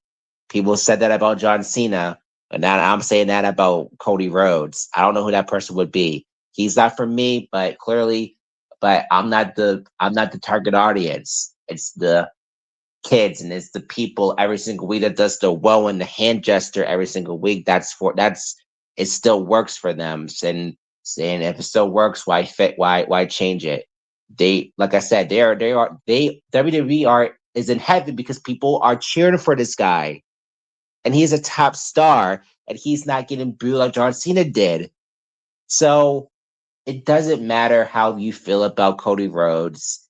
He's still the guy that people care about You may not like him. I don't like him, but the company does, and the crowds do every single week of every city they go in. And they're doing a story with Sami Zayn and Cody Rhodes. I'm looking forward to it. It'll make the show interesting, no matter how, depending on how long Sami will be the champion for. Maybe as a SummerSlam. Maybe it continues on for the rest of the year. Maybe he'll lose it at Saudi Arabia next year. I don't know. Who knows? But it's working now. See how long it's going to be. I'm sure this, and as a story perspective, it's going to be fun to watch. So, and Cody isn't the champion anymore, so it'll make SmackDown, I would hopefully, interesting with Sami as champion for a little bit for the next couple months. So I'm looking forward to it. What you do with Gunther, not really sure. And Obafemi should and will hopefully focus on Roman Reigns. So that's just how I look at it. And let's just see what happens. I'm looking forward to watch SmackDown now. I didn't feel this way even last week. Yeah, I mean, 100%. You know, at the end of the day, I never heard anyone say anything better. Obviously, I know you're not a Cody fan, but we never argue about it, and we never will, because it's your opinion and you're entitled to that. But you don't go crazy about it and post about him every day on social media, and just pray for. I mean, these people go to church and pray for Cody Rhodes to lose the title, and it's sickening. It really is. But if you go back, people that's watching and even Kyle, to my Royal Rumble prediction show, if you are able to ever have time to just sit back and watch it, I literally said it on the Royal Rumble prediction show with Lady Alpha and Autumn and Miami and Final Boss Baby. I said, Sami's going to lose tonight to Drew, but when Sami Zayn wins the World Heavyweight Championship, it is going to be in Saudi Arabia. And I said it back in January, and we are in June. So, you know, that's that. Kyle has a great point. You know, SmackDown has been very bland. They are going back to 2 hours. I just don't see how they can get away from the Cody Sami story yet, because it's been the most compelling thing on SmackDown, like it or not. Sami and Cody's story has been the most compelling thing on SmackDown, and I don't believe that they're going to just automatically get away from it. And that's my thoughts on that. But congratulations, obviously, to Sami. Enjoy your title while you can, because I know that Cody Rhodes is going to be coming back on with a vengeance, as he always does, because it's a pattern, and Kyle can tell you. He lost it at WrestleMania to Cena. Then he won it back at SummerSlam. He lost to Drew. He won it back before WrestleMania. Now he lost at Night of Champions. Well, you know what that tells me? He's probably going to win the title back again at SummerSlam. And this is John Cena all over again. It reminds me of John Cena and Randy Orton going back and forth every single time. And the thing that sorry, I didn't mean to cut you off, but the thing that you said that really, and I think people need to resonate with this and really listen to what you said. Cody Rhodes, WWE and TKO does not give a shit about what people say on the internet about Cody. The kids love Cody Rhodes. He gives his weight belt to kids. You know, the kids with what is it, muscular dystrophy and all this. He shows up to everything, every event. He does all this charity work for kids, just like Cena used to do. It's not about what the dislikes and likes are on social media, people. It's exactly what Kyle just said. I could not have said it better myself. It is about the reactions from the fans, and like him or not, go back and watch that match today and listen to the crowd when he comes out. When that shit starts dying down, maybe they will start to get away from Cody being in the main event title scene. But it is not. It's people in their imaginary figmented brains thinking that, you know, he's done and The crowd hates him. TKO views Cody Rhodes, Roman Reigns, Io Sky, Rhea Ripley as money bags, and and CM Punk as well. And until that stops, they are not going to stop pushing that. That's why I know for a fact that Cody has some influence on Sami Zayn getting to finish his moment, and that shows to Cody's character, because Cody got to finish his story. Everybody has turned on him that was at WrestleMania 40, but he also helped Drew get his moment, and now Sami Zayn got to finish his story, and that was something that I talked about at Royal Rumble. So enjoy your title reign, Sami. Congratulations. I'm happy for you after 10 years. But if you're a Sami Zayn fan, don't get too comfortable, because I do not believe that he holds the title past SummerSlam. We have a couple comments before we get ready to end here from Ariel. I guess it's time for Mr. Rose to become Grand Slam champion by being the U.S. champion. I love you to death, Ariel, but that's yeah. I don't think That's a bit fail that they were going to do that. That would have happened like years ago. I don't mind. I mean, I would love to see Cody and Trick. I would, but just because Cody lost the title, I don't see him going down to the mid card and going after the U.S. title. I mean, they could, but I would be really, really, really surprised. But eventually, right now. It doesn't. It doesn't at all. But I mean, when Trick Williams gets, another year or so, 6 months to a year, when he gets up in that main event title scene, I'm definitely looking forward to seeing Trick and Cody 100%. But Cody's not going anywhere. I can't see Cody going for the U.S. title.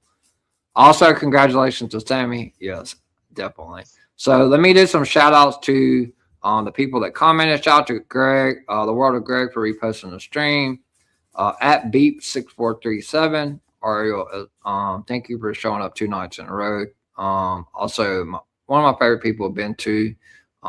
Shout out to at Jen Ping 1989. He or she believes in the lead of Sami. And then Ariel again. Okay, before we go, any last thoughts from you, Kyle, on Night of Champions?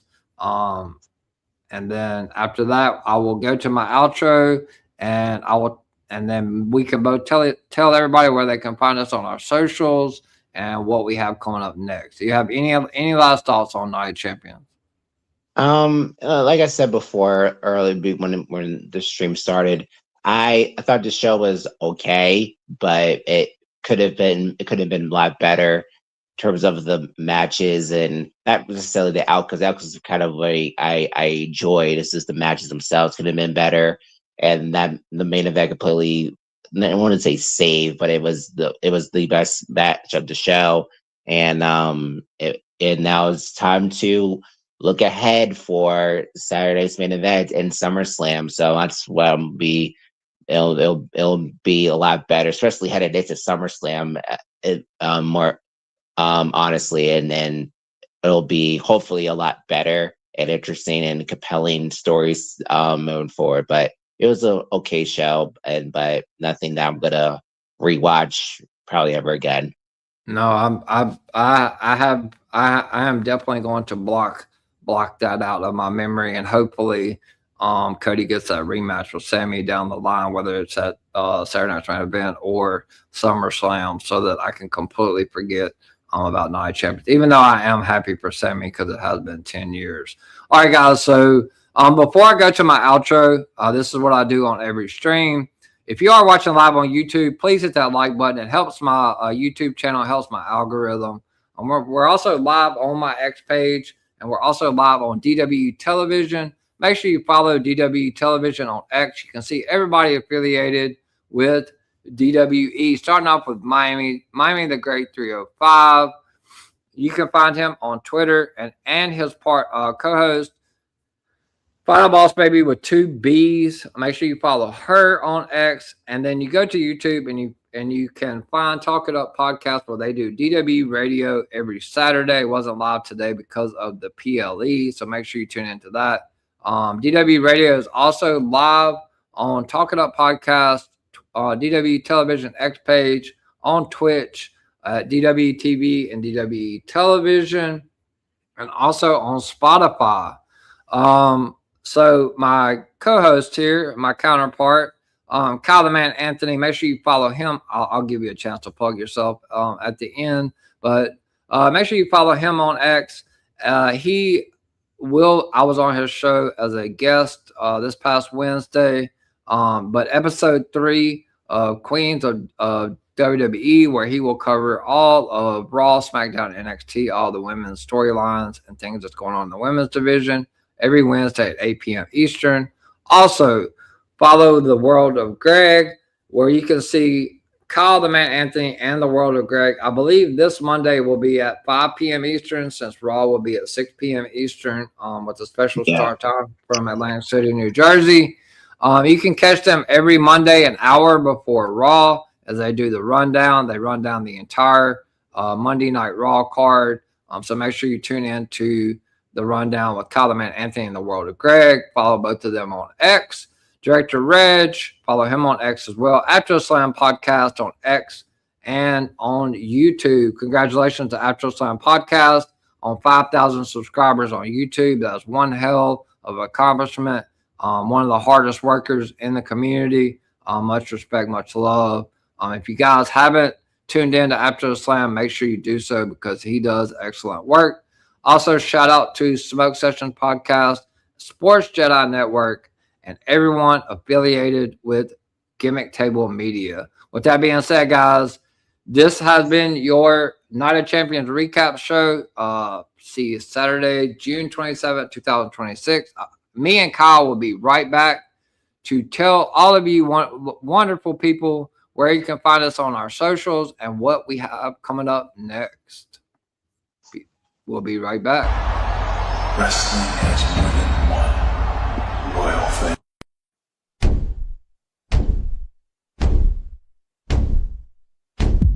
There are a lot of podcasts out there, but only one with this kind of energy. Welcome to EVP Show Recaps Predictions Sports. Let go, Show Recaps Predictions Sports. In one podcast.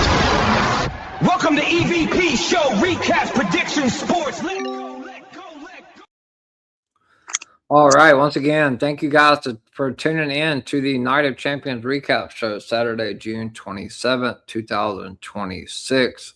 And once again, thank you to my special guest and co-host tonight for the Night of Champions recap, Kyle the Man Anthony. I will start with you first. Before that, sorry. Shout out to the 292 people that are watching live here, either on my YouTube channel, DW Television X, or my X page. But Kyle the Man Anthony, thank you again for coming on. Tell all these lovely people where they can find you on social media, and tell them all what you have going on and what shows and what they can be looking forward to. Yes, CJ, thanks again for having me. Again, me and you, Ortiz, is really cool, really fun. We got to keep doing this. It's been really cool, honestly.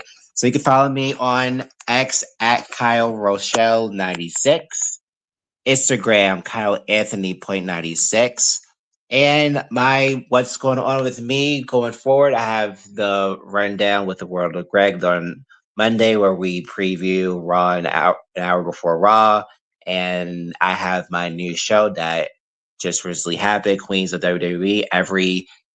Every Wednesday, I got episode 3 happening as part of the WWE as well. So I am looking forward to talking about the 3rd episode. Just had CJ on last week, and we just had a good conversation of women's wrestling, and that's what you can look forward to from me for that. I do a deep dive into the women's wrestling in both Raw, SmackDown, and NXT. Going to be doing that again this week for SmackDown, tonight for Night of Champions, Great American Bash on Sunday, tomorrow, and Raw. And so look forward on that this coming Wednesday. All right, thank you so much, Kyle. And I do apologize for the length of the recap, but I mean we had such a great time, and I think it was a well put together show, and we touched on all topics. And you're welcome here on the EVP show anytime, any recap, always prediction shows anytime you want. So thank you for that. So as far as where you can find me on my socials, it is scrolling across the bottom of the screen. All my links are in my bio. You can see it scrolling across in the white letters in a blue frame. You can find me on X at EVPCJP, Instagram, EVPCJP. It's a business account. The only thing I put on Instagram is the videos that Miami the Great and World of Greg make for my upcoming streams. But you can find my YouTube on my X page. It's pinned all the way at the top. So make sure if you can to retweet that, share it with your friends and family. If you enjoy my daily wrestling content, I'm sure they will too. Try to help me get to 300 subscribers. I'm currently at 230, and my YouTube channel is not even a year old yet. So thank you guys. And if you are subscribed, make sure you turn the notification bell on. It will remind you when I go live, and we're almost at 300 views, which is fantastic. So yes, Instagram at EVPCJP. You can check out all my latest videos by that Miami the Great and World of Greg make from my upcoming streams.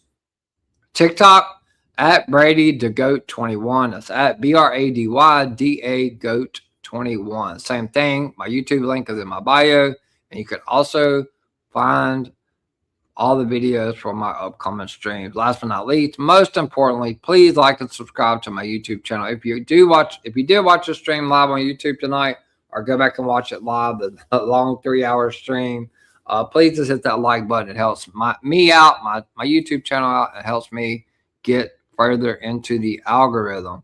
If you cannot find my YouTube channel on any of my social media platforms, I don't know why you couldn't, but if you can't, go to the search bar and type in at the EVP show, where you will see hundreds and hundreds of shorts, over 970 live videos, and a couple of pre-recorded videos. So what I have coming up next, tomorrow night, I usually do Sunday Night Scoops and LFG, but there will not be a Sunday Scoops and an LFG tomorrow, but you can catch me at 10:30 p.m. Eastern Time tomorrow night for the NXT Great American Bash recap show. I'm looking forward to breaking down all 6 matches from NXT, the Great American Bash show that starts at 6 p.m. Eastern tomorrow. So tune in live tomorrow at 10:30 p.m. Eastern for the NXT Great American Bash recap show. Monday, I'm back. I believe it's at 11 p.m. Eastern Time for the Raw recap. Tuesday, 10:30 p.m. Eastern Time for the NXT recap. Wednesday, I'm off, and I'm back Thursday at 11:30 p.m. Eastern for the TNA Impact recap show, where I will be breaking down everything that happens on Slammiversary and also what happens on the weekly episode Thursday. Friday is the first 2-hour SmackDown, and will be 2 hours until January. What will be the fallout of Sami Zayn winning the Undisputed Championship? And who will he be facing headed towards SummerSlam? Come tune in. I know it will be taped, and spoilers will already be out. But come join me anyway Friday, because I will be watching it live on USA Friday. So come tune in 11:30 p.m. Eastern Time Friday night for the SmackDown recap show. And then a week from today, I'm off. But then next Sunday, the first Sunday of July, you can it's doubleheader Sunday again. First off, you can catch me at 6 p.m. Eastern Time for Sunday Night Scoops with the EVP. Should be a lot to talk about in regards to Saturday Night's Main Event and SummerSlam. And also, if you come back on later that night, you can catch me at 11:30 p.m. Eastern Time Sunday night for the LFG Season 3 Episode 11 recap show. With that being said, we do have one more comment to go to. I did not see it before we get ready to get out of here. It's from Aria. We haven't talked about AJ Lee yet. AJ Lee is she signed a 1 to 2 year deal. It's considered full-time, but she's not full-time. She's working a part-time schedule. She has her own other business ventures that she's doing outside the WWE. I'm not going to completely rule her out for SummerSlam, but I don't. It's at this It's point. unlikely she'll show up. At this point in time, it's very unlikely that she shows up for SummerSlam. But I do expect to see AJ Lee at some point in time back on WWE television. So thank you for that, Ariel. With that being said, guys, thank you again to Kyle the Man Anthony. Make sure you tune into his show Wednesday night make sure you tune in Monday at 5 p.m. Eastern to Kyle the Man Anthony and the World of Greg for the rundown as they get you ready for Monday Night Raw, where you see Roman Reigns and Obafemi. We'll see what happens from the fallout of King of the Ring. And also tune in Wednesday to Kyle the Man Anthony, 8 p.m. Eastern time for the Queens of WWE. With that being said, guys, thank you again to Kyle. This has been your Night of Champions recap, Saturday, June 27th, 2026. I am the EVP from the EVP show and the Golden Boy of DWE. And DWE is the only place to be. And I'm signing off with myself and my co-host for the night, Kyle the Man Anthony. And make sure you tune in tomorrow night at 10:30 p.m. Eastern time for the NXT Great American Bash recap.